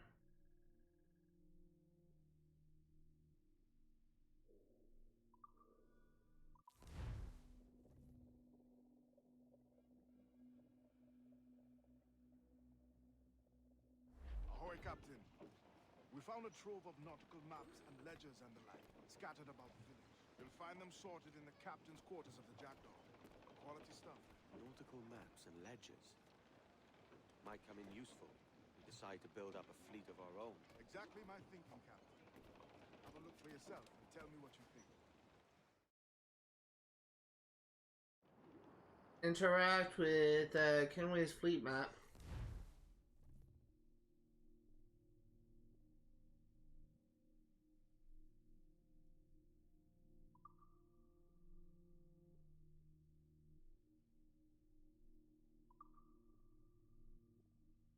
Santa Eva Maria.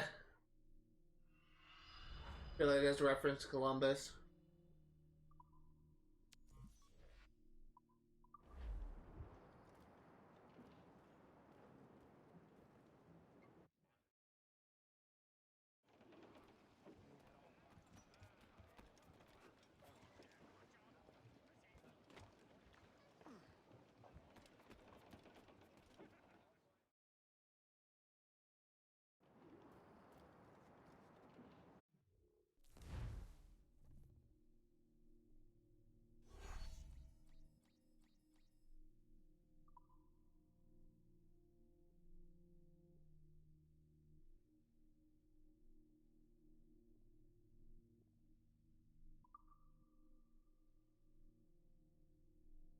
I'm actually gonna hold off until I actually get capture some naval wars. Some Mana Wars is what I'm thinking of.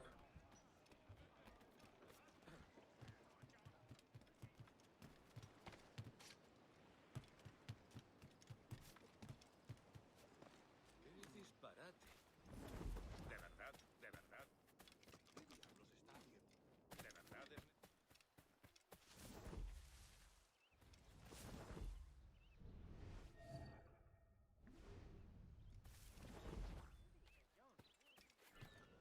Muy interesante. De primera. Muy interesante. El paso. Que todos queremos ir a la taberna. I'm gonna try and like complete this mission as well. This warehouse, I mean.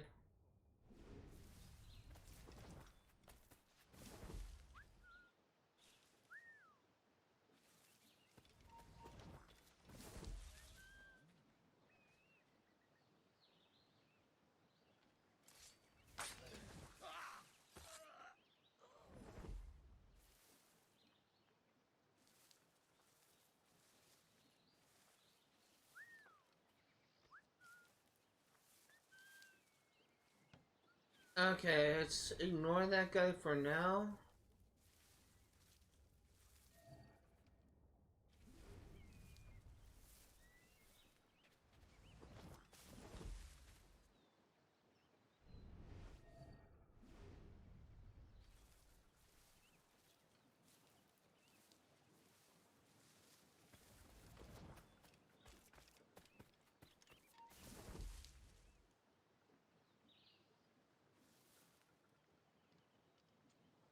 Need him to go to the other side.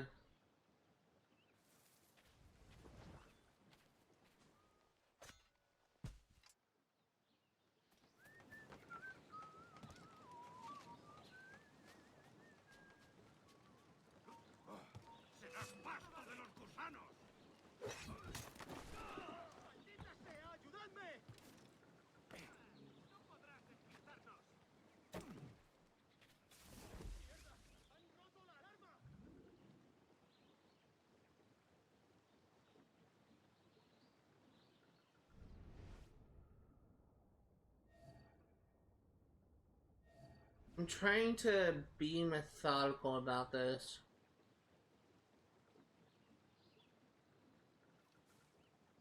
I'm waiting for him to lose me and to go back to his normal patrol. He's almost completely lost me. As soon as he turns around... ¿Intentas dejarnos atrás, gusano? Puede estar jugando conmigo.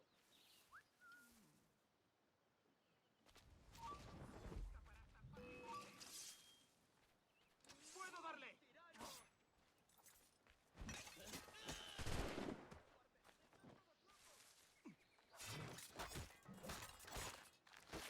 ¿Qué haces en los arbustos? ¡Sal! ¡Con diversión! ¡Más deprisa! ¡No lo perdáis!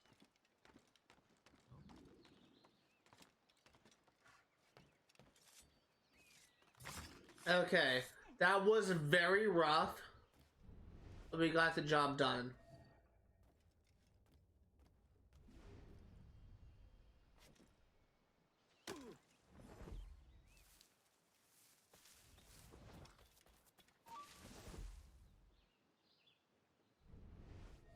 I'm trying to find the guy with the key.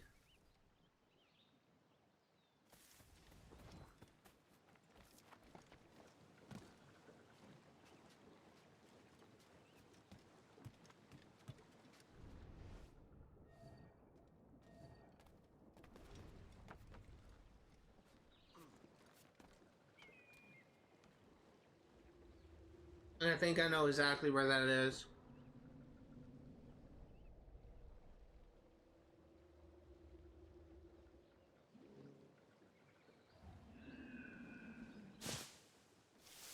¡Maldita sea! ¡Tengo que largarme!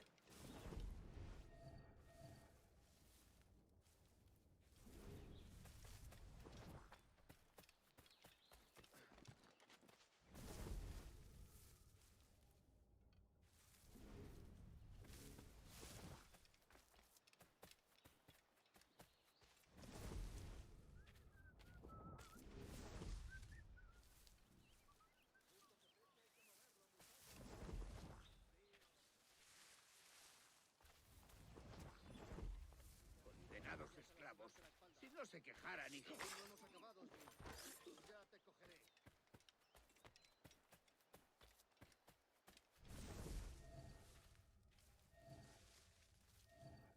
Okay, I think I know exactly where this guy is.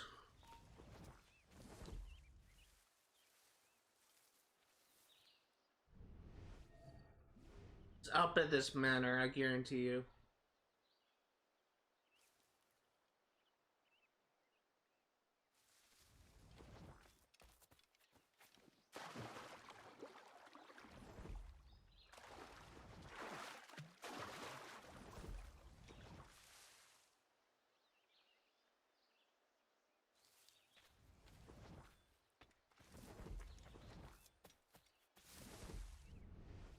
There he is.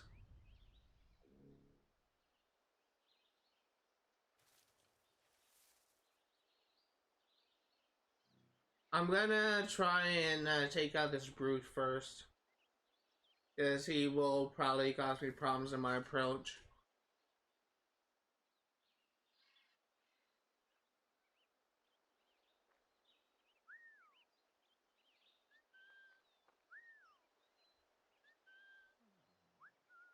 I'm here, dummy.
Let's tag those two enemies so they stay on my radar. Okay, I'm gonna wait for this guy to come full circle.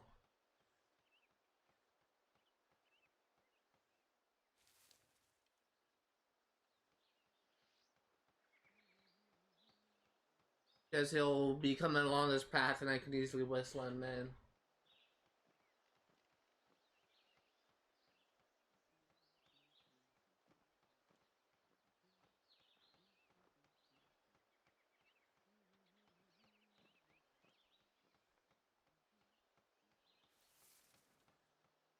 I was gonna try and like climb up, but he's just about to turn. In fact, he's turning now.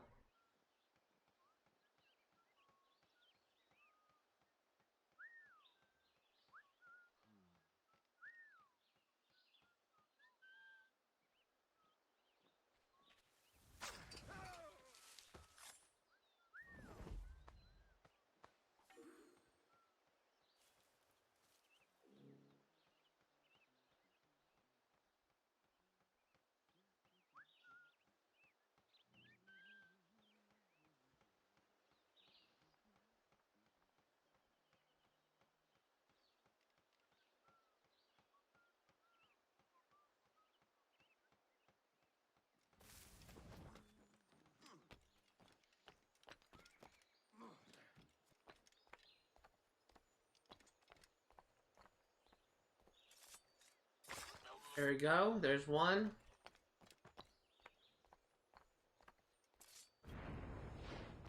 There's two. Grab this chest.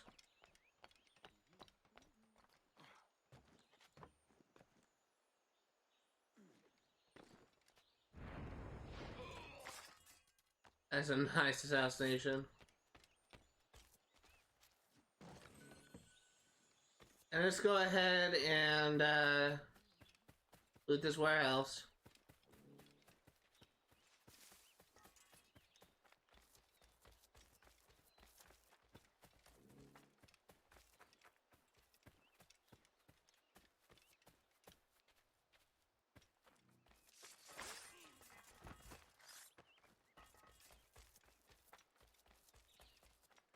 This warehouse really isn't that bad.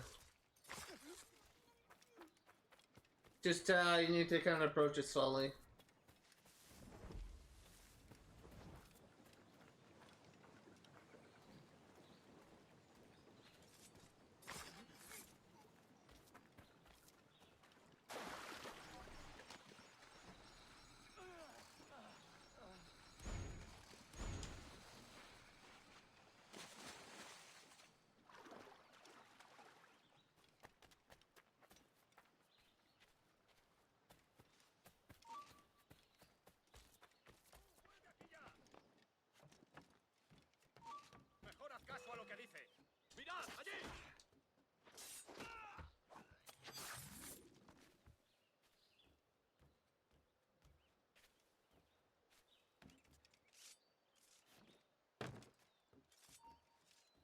¡Quieto! ¡No te muevas!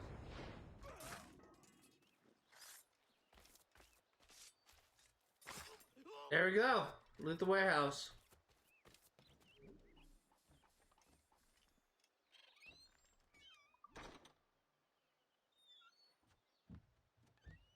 A pirate's life for me. I would have loved being able to like go back. One of the things I would love to be able to do if I had like the powers of time travel is just to like go back to the Caribbean to see what piracy was really like. Probably wouldn't survive that era, but it would be kind of interesting. I don't know, it's just food for thought.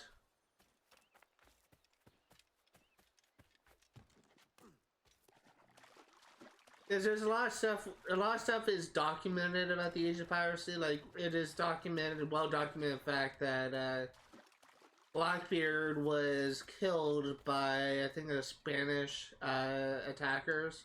It was actually decapitated. That's actually like shown in this game. What isn't shown is the fact that these pirates are these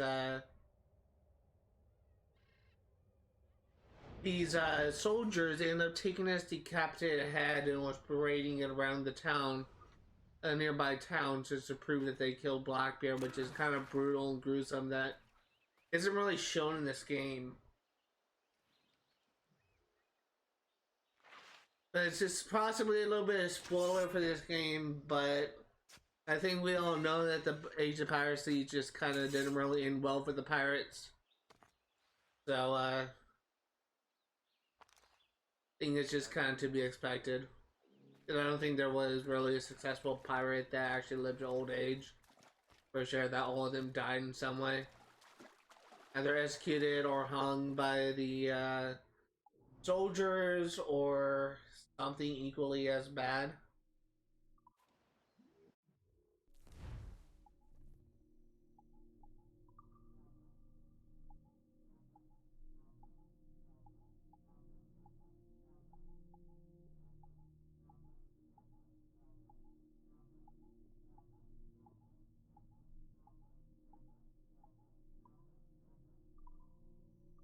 You need 4 crocodile leather.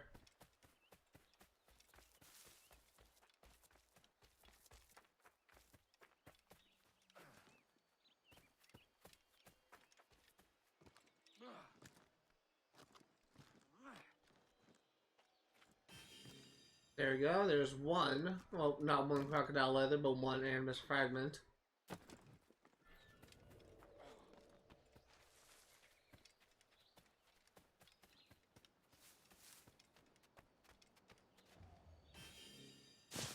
Two Animus fragment.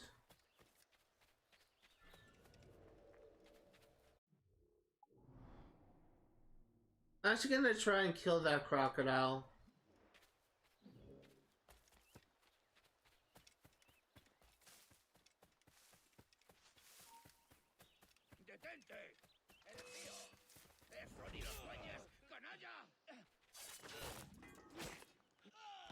Gotta thought things through.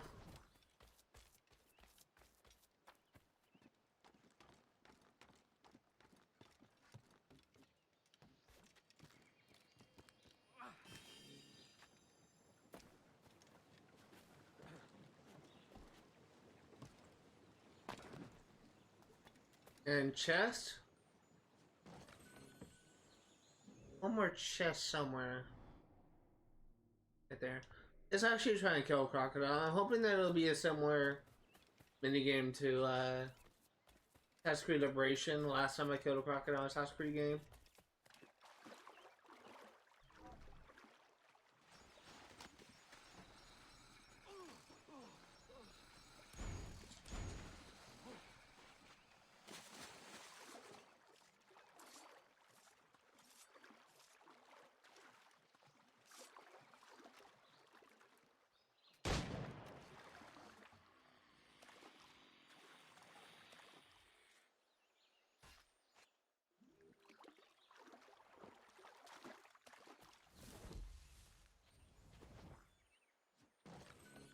I realized I could have gone the crocodile skins at Nassau, and maybe eventually I will go back there and take them out, but at least we got one of the 4 we need.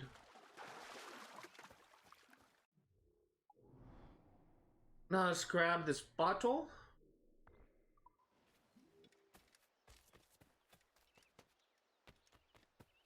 And then we'll take the Jackdaw's Wheel. I'm hoping that it won't put me in a mission because I want to do some exploration. But, that hurt. Excuse me, sorry, I have a little phlegm in my throat. I'm hoping that it won't put me in a mission, but if it does, then we'll just go ahead and like take that out real quick before we do what I actually want to do.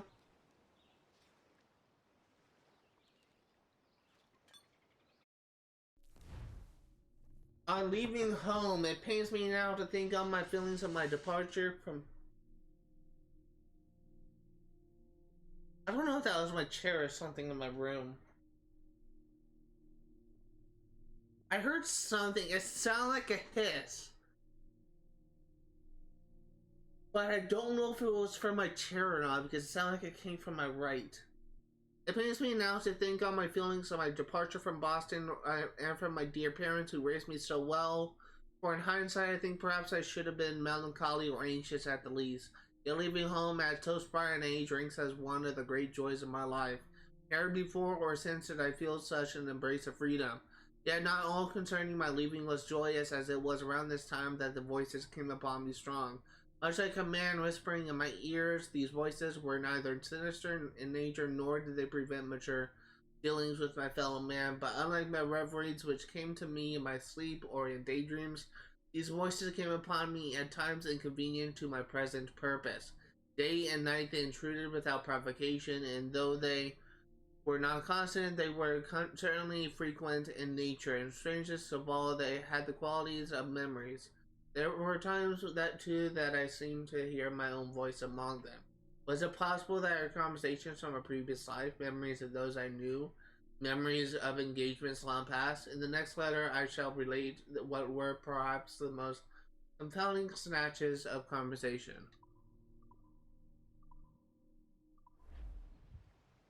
Matanzas is now complete. Let's head to our ship. And we may very well progress in main mission, or it may put us in the opportunity to do free roam. I really hope it does the latter.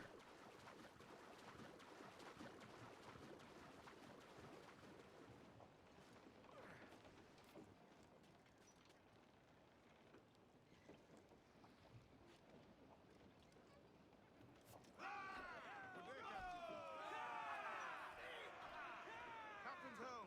Brace yourself. What's our course today, Captain? It's a fine day for any kind of mischief. What's your feeling? I'll make no secret of wanting to see the British brought to heel.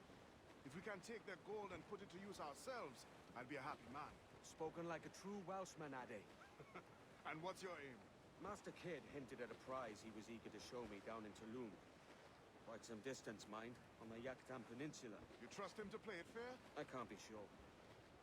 He has a way of picking away at my conscience that gives me pause. I should go see him soon. So long as we take some prizes along the way, I'm sure the crew will understand. I'll set a course for Tulum. Okay, good. It does put me in free roam. Because there is a location I actually want to explore and clear first, and beyond that, we'll be gathering all these chests that we have yet to take out. Motherfucker. Sorry, something popped up my desktop. I need to take care of this.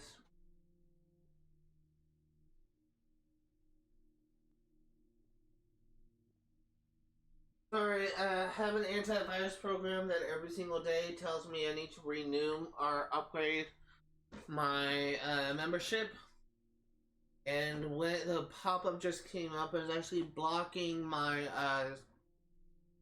volume bar that I have pulled up. I basically like to have my OBS open and have my thing positioned so I could actually see. So that I can actually see if my Elgato is recording sound and if my mic is recording audio.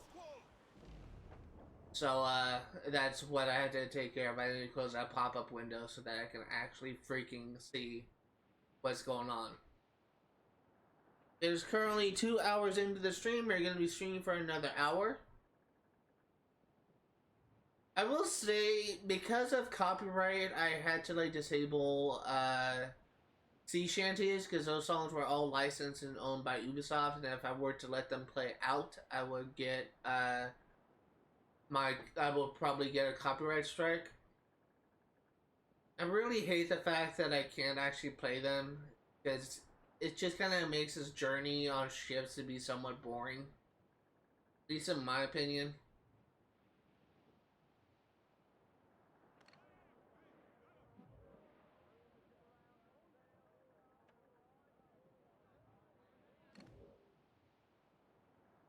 I will say it is kind of exciting to be able to like explore a map of this size, but I do kind of wish that you can actually travel a little bit faster on ship, even though it's probably as accurate as possible with the speed of the ship, but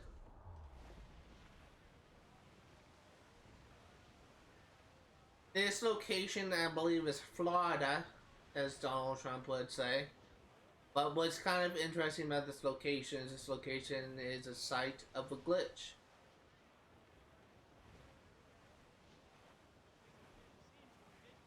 Refit all tops! Stunsails in! Clue up! Reef! Shorten all sail! Bring in all sails! Gammon tight!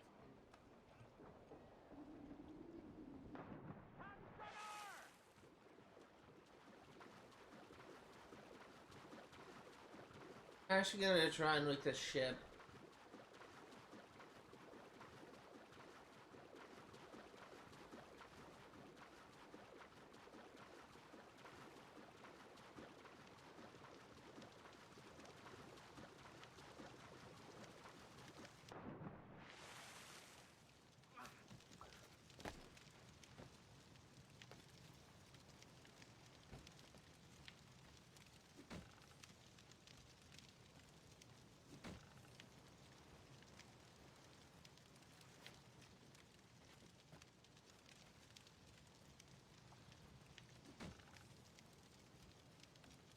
Yeah, that does it.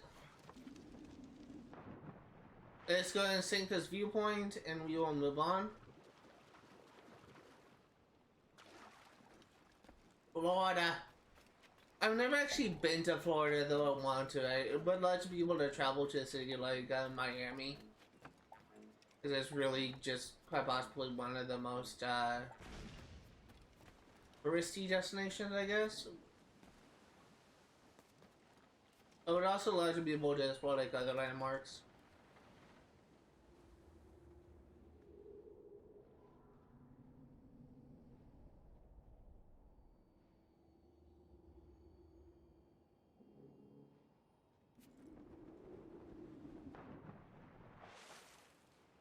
I think there's actually something at the top of that, so I need to reclimb that.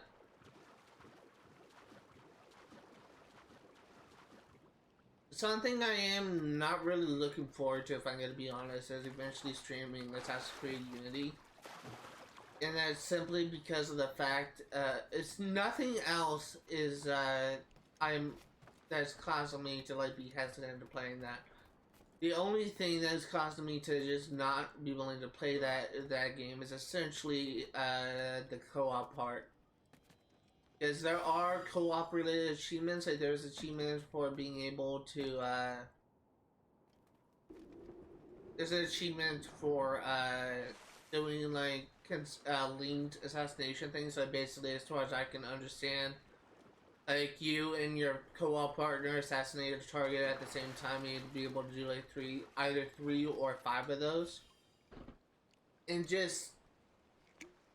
it makes me think that I would need to, like, create, like, save that part for, like a bonus video, I guess, only on YouTube, because of the fact that I will likely not be able to,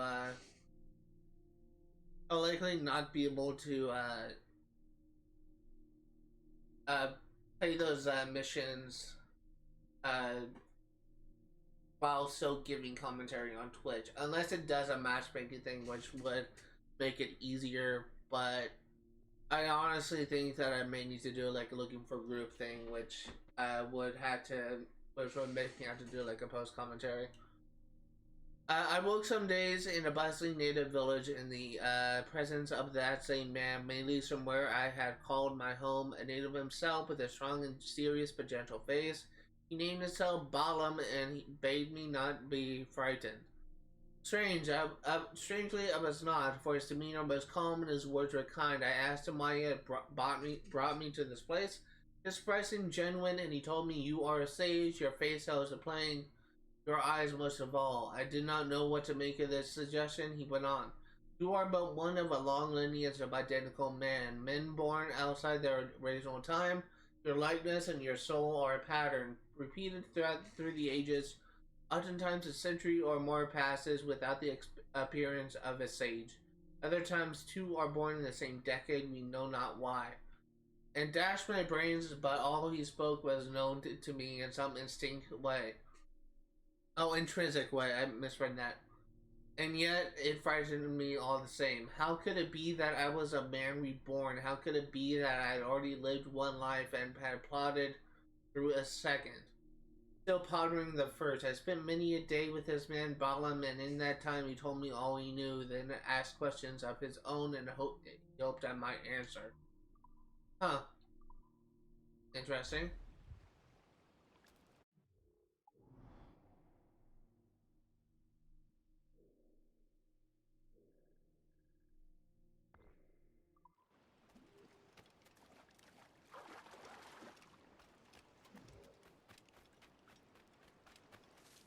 Really nothing to do here on Florida. It's really a small Edward, really a small location.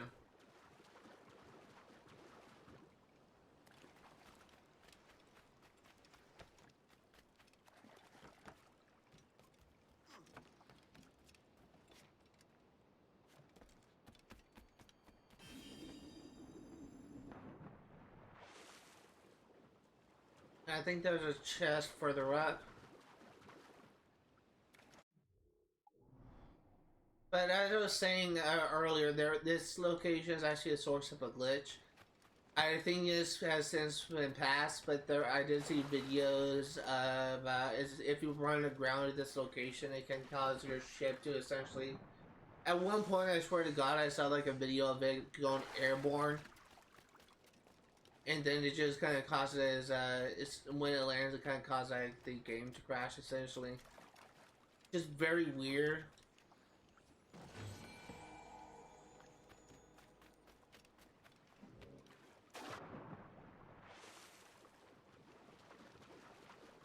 But it does happen, so be careful when you're approaching this island. Oh, again, I don't know if it's been passed. It probably has.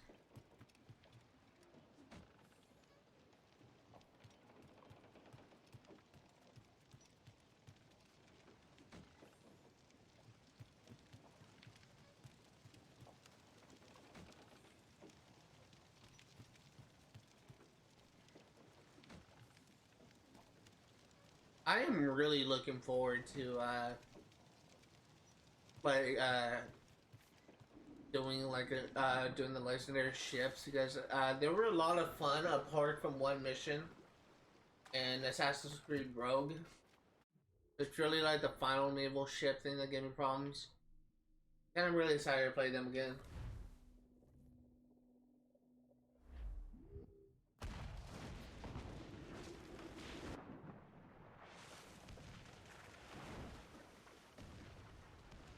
Okay, so let's look at our materials.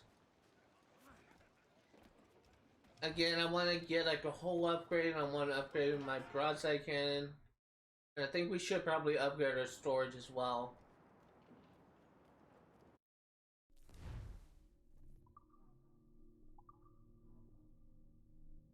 We can upgrade our reinforced hull.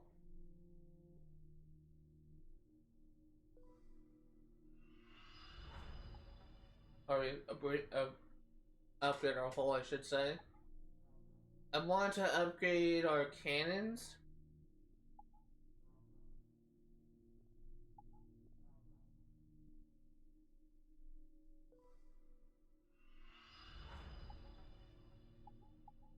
And what about storage?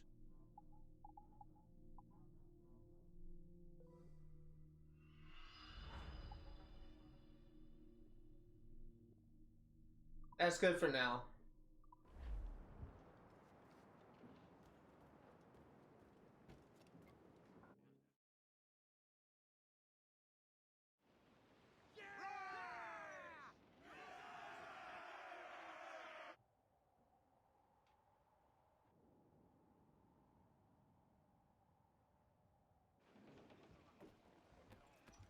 Okay, so let's go around. We will. Oh, but I can't think. We will go ahead and make our way around and clearing out all of these overworld chests. And while we are doing that, we may loot some. We may get into some naval combat. Before because I was about ready to head out, I think I need wood and I need iron. Any other things I need?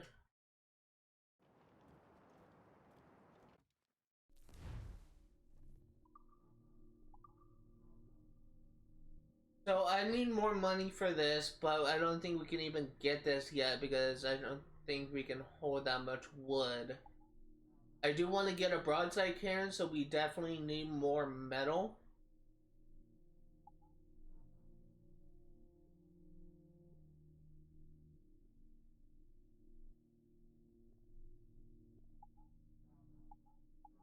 I want to upgrade our mortar, so we definitely need some more metal.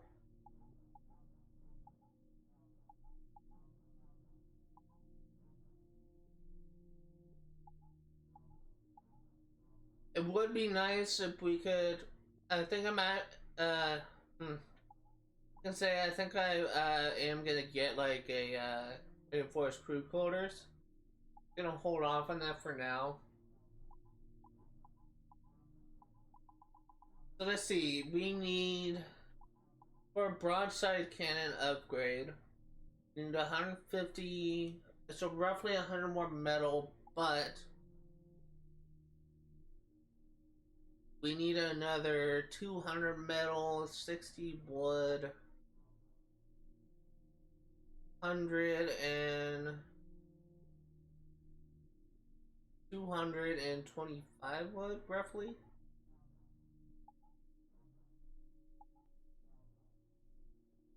Okay, so we got a work cut out for us. Let's leave.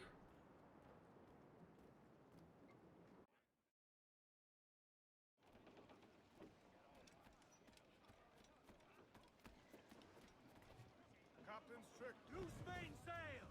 All sails! He'll take it! If we see any ships, we'll go ahead and if they have the materials we want, I should say, we'll go ahead and attack them for materials.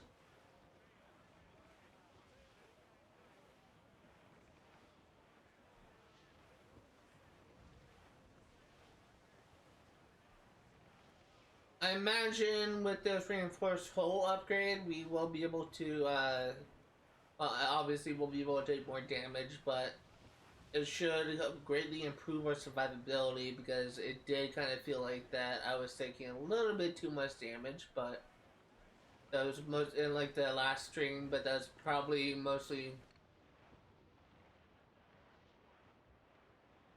Don't really care about you. That was probably mostly due to the fact that I wasn't really using cover, taking cover as much as I should have.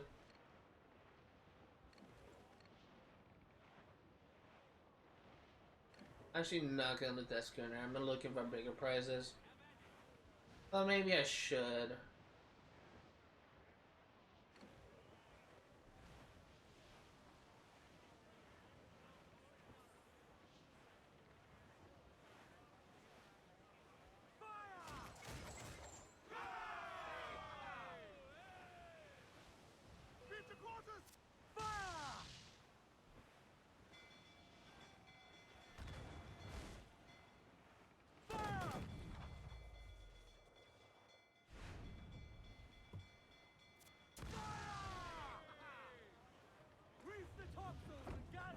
Okay, let's go ahead and loot this ship.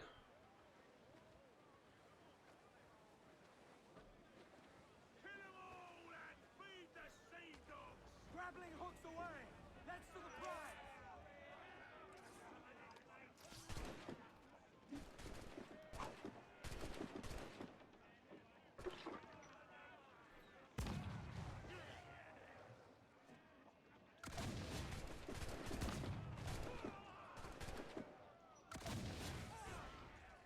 There we go.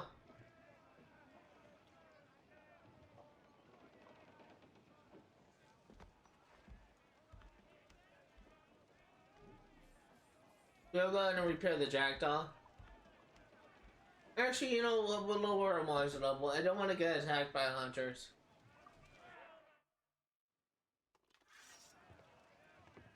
Join us or die.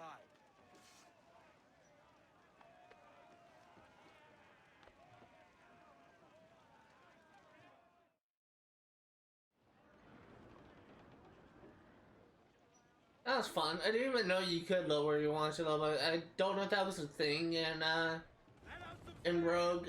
Really, my only experience, my only really point of reference for this game is Assassin's Creed Rogue, because it's really very similar. Plays very similarly in regards to naval combat to Assassin's Creed 4 Black Flag, but I never really, how do I phrase this? My first real experience with naval combat stemmed from Assassin's Creed Odyssey, but the game that the naval combat I experienced that really kind of made me feel like that my opinion for this game was wrong was my experience with Assassin's Creed Rogue, where I actually did so much naval combat for achievements, for completion's sake, and I actually like 100% did upgrade I fully upgraded the Morgan. But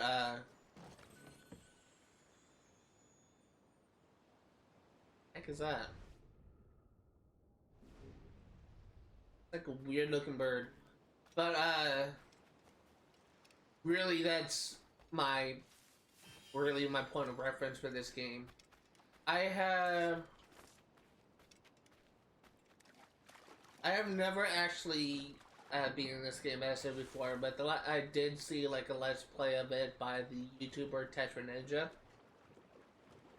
So I do know the events of the story. It's just I did not give this game a fighting chance when I first played it because I was an idiot. So.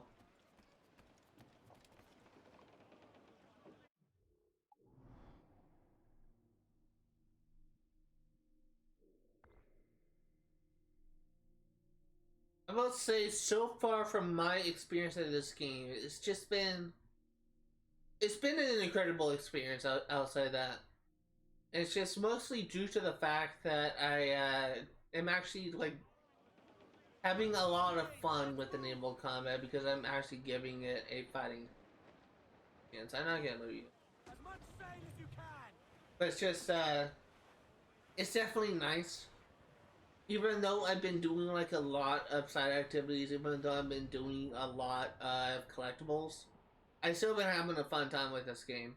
I will not be playing this game on stream if I don't want to play it, if I'm not having fun. I've actually like stopped playing like games like Overwatch on live stream because of the fact that I constantly got angry and frustrated with that game. And I still plan on streaming Overwatch 2, however, I may be a double up. It may be a double up stream where I'm going to be streaming this game for like 2 hours right before I start streaming like a game like this on the weekend. Mostly because I've been using like Thursday as a time for me to work on schoolwork and on my book. Which, for those curious, I am currently I am very close to the halfway point of this game, and once I get past chapter 21, which marks the end of part 2, the entire book will just go a lot faster since it's all action sequence. And it's essentially like the final confrontation between the good guys and the bad guys in my book. And I really do think that I will be able to finish this book by the end of the year, and I'm hoping to have it published by next year. I keep on saying this, like, when every single semester that comes out, I keep on saying, oh, I'll have this book finished by the end of this semester, oh, I'll have this book finished over the summer. And it keeps on never happening because, like, some things just keep on getting in the way, or something crazy like that, but honestly, I think the very fact that I only have 3 classes on Monday, Tuesday, and Wednesday, and the rest of the class essentially sets up as essentially like my weekend, I honestly think that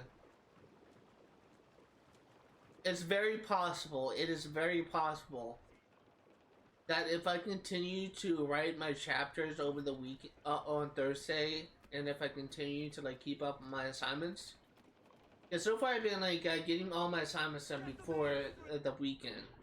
Or at the very least, like I saved like one thing, like my discussion board post for like say my discussion board post for for one of my classes for the day is due, which honestly kind of is a little bit better for me. What do you have? Gunboat. And I don't really care about you. The very fact that you can run most of my assignments early for the end of the weekend, apart from maybe like a couple which will take maybe about like less than an hour, kind of gives me more time to work on my book. And honestly, if I were to finish this book and if I were to publish it, I would definitely be one of my one of the few of my friends to actually publish a book. But if this thing with if all goes well, it's very possible that people may see my channel like on Twitch and realize and just recognize me as the author of my book. Like, especially if I advertise it like on Twitch while I'm talking about my book, discussing my book. It's very possible that my channel could grow like very fast because people will be more interested in hearing what like a published author has to say about games or about his book. And honestly, I'm really kind of looking forward to that, see if my theory is true. I have also stated that one of my dreams is to be a writer for a video game company. Is really what I've been working towards for the past 7 years, literally since 2018. And if hypothetically I were to get a job at, say, like Microsoft or Ubisoft or some company like that, in theory they could like advertise my channel like on Twitter and could out my channel grow. Because I can't think of a single YouTuber or Twitch streamer that is also a video game developer, because I imagine the secrets I could reveal regarding like the development of games. And it's not like me saying, oh, I'm gonna like tell a game that's already in development. No. I could like tell stories of a game that's already released, about like how the game was developed, like behind the scenes. Things like that. Like I'm not like saying, oh, I'm gonna like say, I don't know, like Halo 6 is gonna be like this game or whatever. I'm not, or it's gonna like be released in like it's currently in development or something like that. I'm not gonna like do that type of thing because I know that that's gonna be something that could get me fired. But I am saying that hypothetically, if I were to work on a game that has released recently, and if I were to stream that game, I could still tell stories of the development process behind that game and kind of get some insider information on what the development of that game was like. And God forbid if I know some secrets of the game, like if I know of some like reference or Easter egg planted by the developer, I could be one of the first ones to show that off. And I think that'd be like a really cool experience. But it's just, at this point, it's just a pipe dream. It may not even happen. For all I know, like, I could like fail to get my master's degree. I could fail to publish my book. I could fail to like get accepted in the game company. Like, a lot of shit could still go wrong. But it still would be kind of interesting if that kind of stuff were to happen. Because you can't like deny the fact that of how cool it would be for like a developer to be discussing a game that they developed as they are playing that game. And one little thing that I think it will be especially cool is, hey, there it is, Mer-Man. One thing that would be especially cool is the fact that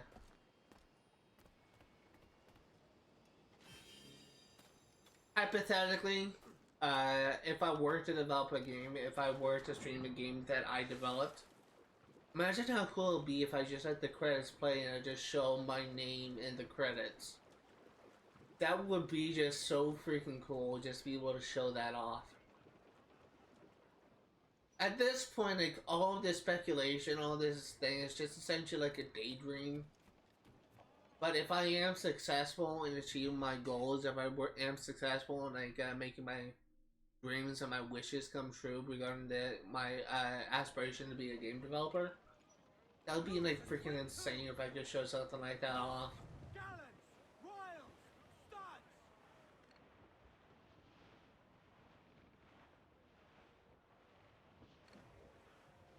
But again, at this point, it's essentially like all a pipe dream. It may not even happen, but it's still pretty cool. I'm just gonna be like realistic at this point. I'm just gonna be completely honest. A part of me is terrified about like what to expect. Like hypothetically, if I were to get my master's degree, if I were to get accepted into the gaming industry, I still had no idea what the type of workload that's expected of me in that type of position. I don't know like what to expect of that of working in a game development company, and I really hope that I don't like fuck it up like my first day. I really hope I don't do something stupid, I guess being fired like a weekend. But it's just I have a habit of doing or saying stupid things, and I hope that doesn't happen. But it's just been my dream for a while now, and because of the fact that I love video games, because of the fact that I love like the stories of video games. That's why I like a huge focus on my channel is playing story-based games, because I love absorbing the story of the games. But it's just I can't get to hit my ship now. It's just I don't know what to expect. I really don't know what to expect within the gaming industry.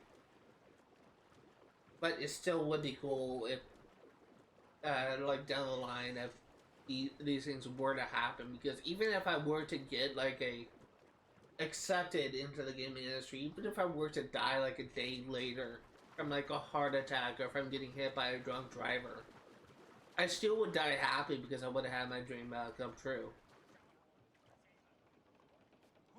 And especially, I feel like it would be especially kind of cool just to look back at streams like this where I'm still like working on getting my master's degree.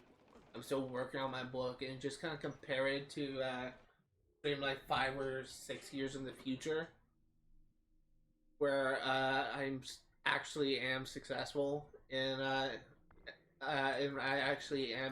did make it to the gaming industry. I did publish my book. I did get my master's degree. It still would be kind of cool just to look back into streams like this and just as like a future version of me, and just kind of just imagine, because this is really the stream before I've accomplished my dreams. And it will be kind of interesting to look back like one of these days after like I have made something of those dreams, and still just look back and just reminisce, I guess. I do notice that there's some like YouTubers out there, like some famous YouTubers that go back and watch like the first videos or first live streams, whatever that they ever did, and they just kind of cringe at some of their commentary, and they just kind of cringe at some of their gameplay. I think it would be kind of interesting if somewhere down the line if I did something like that, but I just know that the first live streams I did were just fucking god awful. So I would likely just be more willing to watch a live stream from like 2 years ago than a live stream from when I first started, because god, I was such a horrible streamer back then. And I still am kind of a bad streamer. I still do make mistakes. I still do stupid shit. But at least I'm a much better streamer than I was when I started.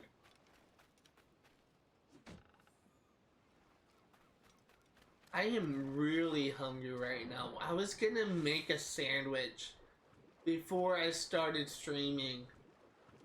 But it's just so for those of you who are curious as to what happened, I feel completely comfortable with talking about stuff like this, because it's not really my fault that this kind of stuff happened. It's really the environment that I was in. But basically, I had like a bedbug infestation. I've been dealing with bedbugs for a while. I had the exterminator come by 3 times and I was spraying my room. And for the longest time, I could not figure out. Like, I've been trying to like figure out like how to get rid of them for good. And I believe that the reason why. I believe that the reason why I had these issues with bed bugs actually stem from the fact that I've been using public transportation, aka a bus, in order to get from home to school and back. And I think that's where I'm getting the bed bugs from, is from the public buses, because there's a lot of like homeless people, there's a lot of like crazy people. I swear to God. Like the last bus ride I took yesterday, there was this woman that was just coughing like every 5 seconds. I swear to God, she was sick. And if you're in a pandemic, the last thing you want to do, if you are in a pandemic, the last thing you want to do is to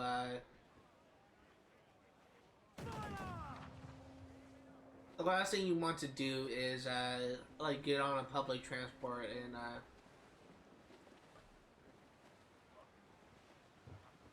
and possibly get other people sick.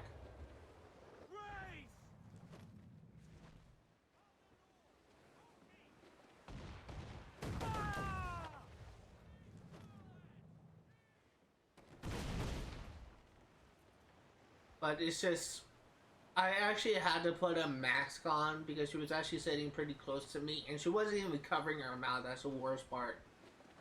She wasn't covering her mouth, and she was presumably sick.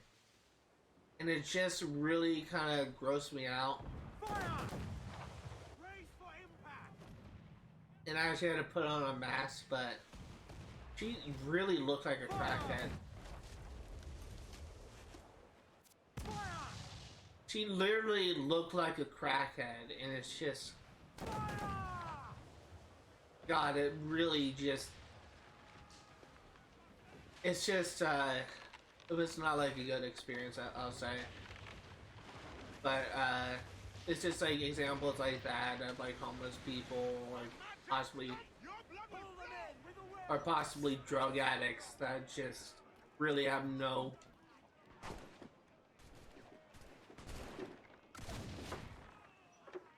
really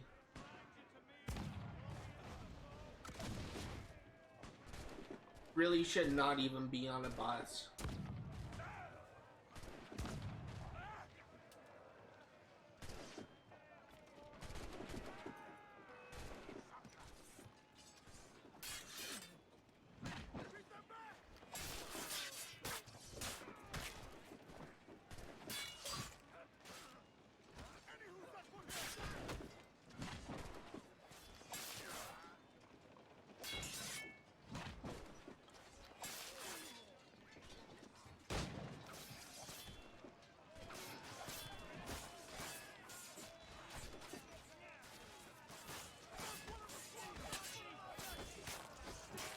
There we go.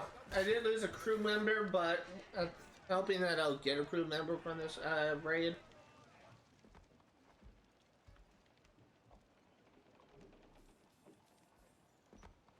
Yeah, we got 3.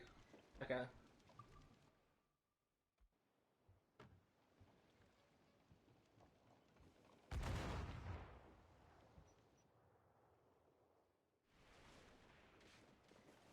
I'm actually gonna get out of the ship, and I actually want to see how close we are to getting an upgrade.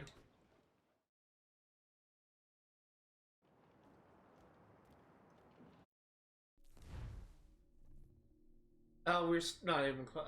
Well, we may be. What do I need again? 150 metal. Okay, so I'm somewhat close to getting a broadside upgrade. Let's keep going.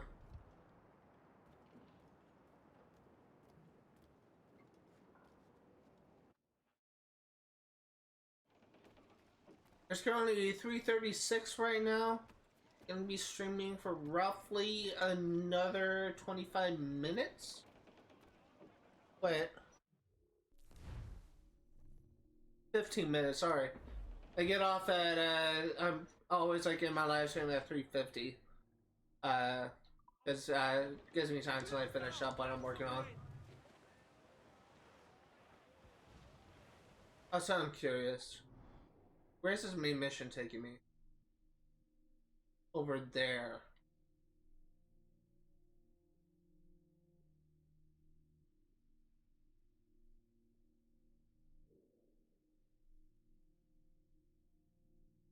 Hmm.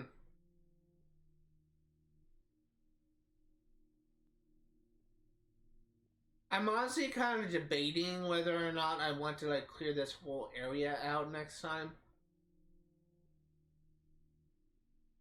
I'm really kind of debating that because I don't know if I'll be ready to head into a medium area yet. I think I still want to get some more upgrades.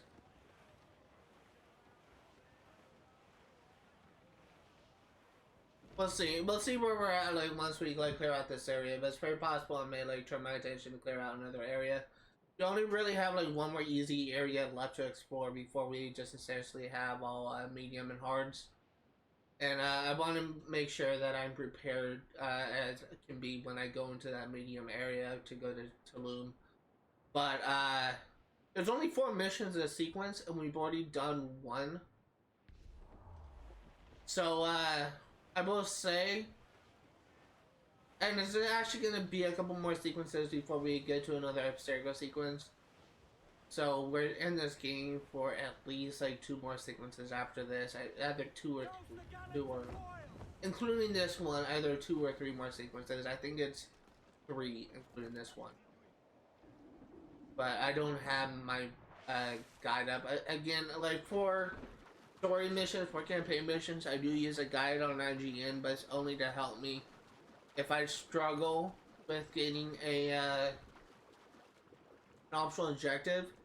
And for those curious, for those wondering if I'm just going to be reading ahead and spoiling myself, the sources that I've been using, I don't read ahead for the story bits. I only read like how to like, if I were to use it, I only would just read like how to get like an optional objective. And I don't really read like more than I need. And really, I have really been using those wikis for the last stream. There was only 1 mission that I actually looked into to try to figure out like how to get the exactly like how to get the optional objectives, and that was the final mission, a madman's thing or whatever it is where you kill Julian the Cast. Because there's a specific, easy way to like not only kill the cast, but to navigate like the forest area to get 100%. The others, for the other missions, like all I did was just look at the optional objective restraints, and I kind of moved on from there. I didn't like read in like how to complete the optional objectives. The only thing that I did admittedly was trying to figure out like how to access like the heavy shot thing, because I was doing it right and I couldn't figure out like why I wasn't progressing it, and I actually googled it to see like how to get the heavy shot thing, but I didn't like look into like how to complete the mission because it's relatively straightforward. Just follow the ship undetected and just not really, that's not even really an optional objective.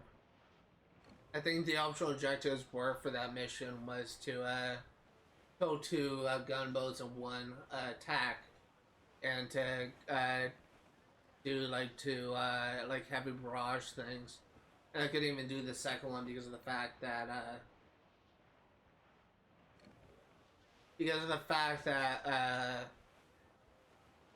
I even going the right way? I could even do that other optional objective because I didn't have like the upgrade for my ship.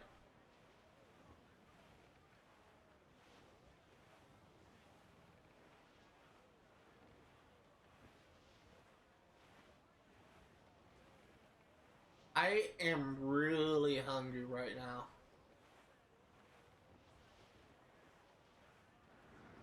I'm like getting like kind of dizzy. I haven't eaten anything all day today. I was gonna have like a bowl of cereal of all things alongside my cup of coffee, but We're out of milk right now, and I can even do that. Who's up? Eat her sticks!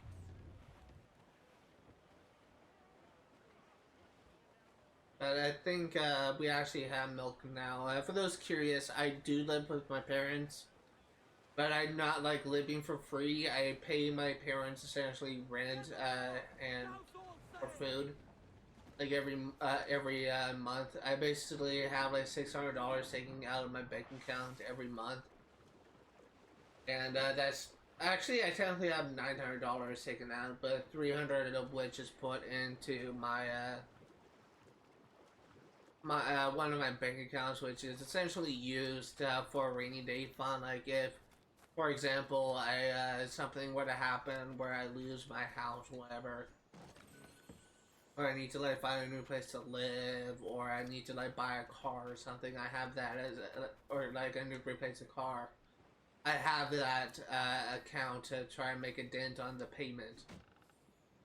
So it is something that my parents set up, and it is something that I have. But I'm not living at my parents' house for free. I'm not like a bum that lives in his mother's basement like the stereotypical gamer. I do like pay my rent, I do like pay for food and stuff, but I am planning, I'm essentially, it's convenient at this point. Because of the fact that I'm a college student, it is convenient that, that I do have a place to live, and I'm not like, I don't have to work a job to, alongside like getting like working on getting my master's degree. But, I am actually planning on moving as soon as I get my master's degree, because I feel like so bad about living on my parents' roof. And I honestly do kind of like the idea of me, like living in an apartment on my own. And honestly, I feel like that if that were to happen, it could have come sooner, because it's getting to the point where I'm just getting more and more frustrated at my dad. Because of the fact that he does so many things that just piss me off. And an example of that is recently, for my birthday, my neighbors, which are quite honestly one of the nicest neighbors you will ever meet, actually bought me like 5 king-size candy bars. I've been slowly like picking away at them, and literally while I was gone like in Tulsa, Oklahoma to visit my family, I was looking forward to like coming home and trying like the king size Reese's bars. And when I got home, I only had like the first 3 pieces, and I was saving the rest for later. And my fucking dad, he just did the most dickish thing. He ate like the 12 pieces, like, to put it in perspective, like each piece was maybe like an inch or like an inch and a half by an inch and a half, or an inch by an inch wide. So it's relatively small pieces, but there's maybe like 15 squares of it. My dad had the audacity to eat that king-size candy bar of 12 pieces remaining when I only had 3, and then just say, put like his hands on my shoulder, laughing his ass off, and said, "Zach, I don't know how to tell you this, but I accidentally tripped and fell, and the candy bar accidentally fell into my mouth and into my stomach." I just gave me as a bullshit freaking lie to save himself, like as a joke, and I was so fucking pissed off because he ate like 12 fucking pieces of that candy bar, and I only had 3. I was looking forward to finishing that off. And I was so mad at him that actually, to be honest, I had a dream that that very night where I was just being so aggressive to my dad. That one time, me and my family were having a steak dinner, and Dad said something that pissed me off. So I ran up to him and I took the pepper, like a pepper shaker, took off the lid and dumped pepper all over his steak and all over his potatoes, and went back to my food and started eating. Because I was just so mad at him and so mad about what he said. I can't remember what he said in that dream, but it's just, it was just so weird that my anger towards my dad was reflected in my dream. It's just so weird. In any case, I'm actually going to to grab this Animus fragment, then I'll go ahead and end the stream. Because we're just about out of time. But that is literally something that I am dealing with. But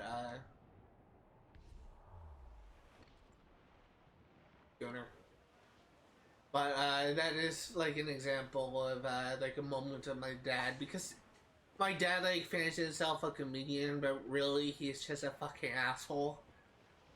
And I mentioned so many times before that I like how much I dislike my dad, how much my dad is just a dick or whatever. But, and if I'm being completely honest with myself, no one has my back more than my dad. If you really just cut it down, or whatever the phrase is. Because honestly, if it wasn't for my dad, I would not have like a possible like window into the a door into the gaming industry. Because it's because of my dad that I was actually have a contact with someone who works at Microsoft, and him being possibly interested in helping me achieve my goals. And really, if I were to get a position in Microsoft because of that, I owe my dad everything. Despite like how mad I get like at times when he just does something dickish, like eat my candy bar that I've been looking forward to eating. I can be happy with the fact that deep down, like even like no matter how much stuff he does that pisses me off, no matter how much stuff he does that offends me, I can be happy with the fact that no one has my back more than my dad, and it's just something that I would not have recognized or acknowledged several years ago when my parents were separated. I was still like in junior high and high school, and I just wanted nothing to do with my dad. It actually started to like my mom more than I liked my dad, of all things, but because I consider my mom to be like the fun, and my dad to be like hell. But deep down, I can at least be content with knowing that no one has my back more than my dad. And it's just something that I just would not really anticipate. But in any case, that's going to do it for today. If you are remotely interested in what you see today, most of the games I cover on my channel will be for 100% completion. Excuse me, I just kind of had a little burp. I will be streaming Assassin's Creed 4 Black Flag yet again next Friday, 1 p.m. to 4 Pacific Standard Time. 31%, wow. I will be streaming Kingdom Hearts 1 for 100% completion on Saturdays, 1 p.m. to 4 Pacific Standard Time. And I will be streaming... My brain just died. I will be streaming Stardew Valley for 100% completion on Sunday, 1 p.m. to 4 Pacific Standard Time. That's gonna do it for today. Thank you guys for watching, and I'll see you all next time. Before I end things off though, even though I already did my outro, really do apologize if I sounded kind of like bitchy at the beginning of the stream when I was talking about my problem, my struggles as a new streamer. But it's something that I have a habit of doing every single time I lose a follower, every single time something like that happens. But I'm not trying to like complain too much, because it happens to every streamer. I'm not the only one. It happens to streamers with it happens to streamers with thousands of followers, and it's gonna happen to me like a lot more. But it's just it's still like really, it still kind of makes you feel bad because it makes you feel like I did something wrong, if I'm gonna be honest here. So that's why I keep on bringing it up. But thank you guys for watching. Have a nice day. See y'all next time.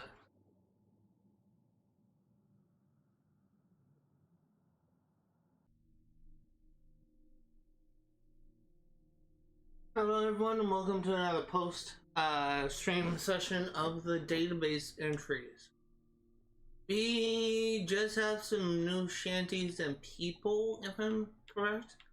The new shanties we got was the Wild Goose and Whiskey Johnny. And again, if you want to listen to these songs, I highly recommend you check out the video by the YouTuber Zevik. Zevik, because he has a video uploaded onto his channel where he plays all of the sea shanty in Assassin's Creed 4 Black Flag.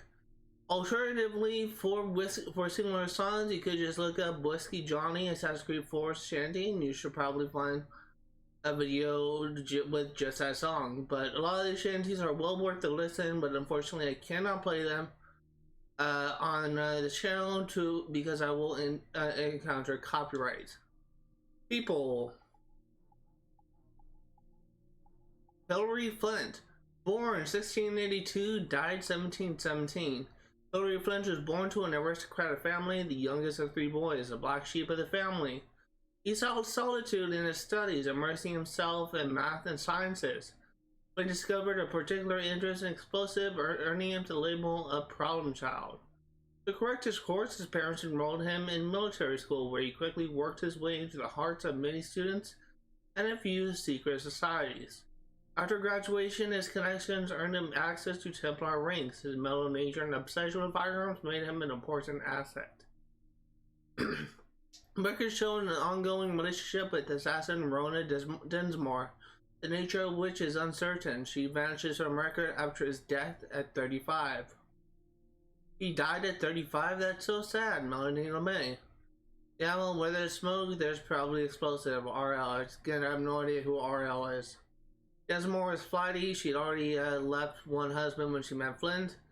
Did anyone in Havana even know her husband existed?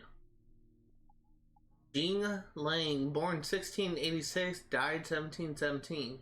Born to Chinese rebels, Jing Lang came into the world fighting, but survived to become a skilled diplomat with a flair for languages and a taste for discovery. Ambitious, Lang married the son of a general in the Qing dynasty, joining the Templar order but severing ties with her family in the process. She served as a diplomatic advisor until a shift in political ties provoked her escape into piracy. Over the next decade, she crossed every sea, developing a reputation for brutality that preceded her into most conflicts. In the West Indies, she fell under the spell of rumored cache of treasure and feigned a romantic relationship with one-time assassin Vance Travers to gain access to it. She might have been successful had it not been for Travers' brother Upton, an assassin who schemed to have her killed, betraying his brother in the process. She died at the age of 30. Note, I'm getting a whiff of sociopath in this one, JM. Note takes one to know one. Just kidding, please don't kill me.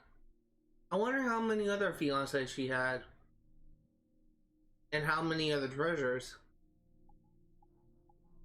Rona Dinsmore, born 1688 and died unknown. Born in Scotland, Rona Dinsmore was made for adventure. After suffering the lows of a depressed household, her father absent and her mother an alcoholic. Throughout her childhood, Dinsmore left her home in Glasgow in her mid-teens. At 19, she found work amongst merchants in Bristol and remained at that post for nearly 2 years. By 21, Dinsmore was trapped in a terrible marriage. She fled again and sought refuge in Boston, where she remained for 6 months before moving on to the warmer climes of Jamaica. There she found it exceedingly difficult to find work among farmers and finally took to the sea, ultimately finding her calling within the Assassin Brotherhood. Notes: rumored troubled marriages. Look at the facts. All her patterns are after those of a con artist. Even if her independence is a little inspiring. ML. Notes: anyone find confirmation of romantic ties to Hilary Flint yet? RL. No, but there is lots of sarcasm. There's still room for love in that. The opposite of love isn't hate, it's indifference. Ah, you're a poet. See, that's exactly what I'm talking about. Smuggler Upton, born in 1688, died unknown. Upton Travers was born in England in 1688, 2 years ahead of his brother, Vance Travers. Together, they traveled to the West Indies in search of their fortune, which they established in the form of a smuggling business, which they used to fund their growing involvement with the Assassin Brotherhood. Although Vance was a more charismatic of the two Assassin brothers, Upton made up for it with his measured, sensible responses to life's challenges. However, every man has a breaking point, and Upton found his after Vance took up with the Chinese pirate queen, Jean Lang, a Templar, attempted to steal the treasure on which they had staked their retirement before finally attempting fratricide. Fratricide is a murder of a sibling. Depressed, Upton turned to alcohol, which may have been a factor in his retaliation. He ultimately had both Jingling and his brother dispatched by one of his assassins, aka Edward Kenway. Smuggler Vance, born in 1690, died 1717. Born in England, the passionate, creative, yet incredibly gullible, Vance Travers found a life for himself amongst the Assassin Brotherhood in the West Indies, where he ran a successful smuggling enterprise with his older brother Upton. Business took a turn for the worse after he met and fell in love with the Templar Jean Lang, who persuaded him to divulge knowledge of the location of buried treasure, with which he and Upton planned to fund their retirement. Paranoid, Travers developed delusions as his brother plotted to steal his treasure and Jean's heart. He broke from the creed and after a failed attempt at fratricide was killed by Edward Kenway. This is a soap opera. JM. Maybe we could work it from Jean's perspective. ML. Any more? Anna. Crocodile. The crocodile is a large tropical dwelling tetrapod. Excuse me, I had a little burp. Crocodiles can measure up to 15 feet long, weigh up to 2,000 pounds, and live up to 70 years of age. Wow. This prehistoric-looking predator preys on birds, fish, insects, and other reptiles. The species has survived the threat of multiple mass extinctions and today remains classified as critically endangered. Crocodiles have been known to indulge in cannibalistic behavior. Because of this, they live in groupings of the same size. Not to be confused with alligators, crocodiles are bigger, lighter in color, and have narrower snouts. Although known to attack humans, the crocodile is more likely to flee than react aggressively when approached. Wow, someone is really into crocodiles and cannibalism. RL, the crocodiles Kenway encountered must have been especially bitey. JM. Can we keep the focus more on subjects whose ancestors or descendants impacted history? ML. I'm assuming, yep, like a jaguar. A white's coat can be due to genetic mutation or albinism. The particular genetic mutation that yields a white jaguar also results in a more aggressive animal. It dies the same as a jaguar, though. And that does it for all the new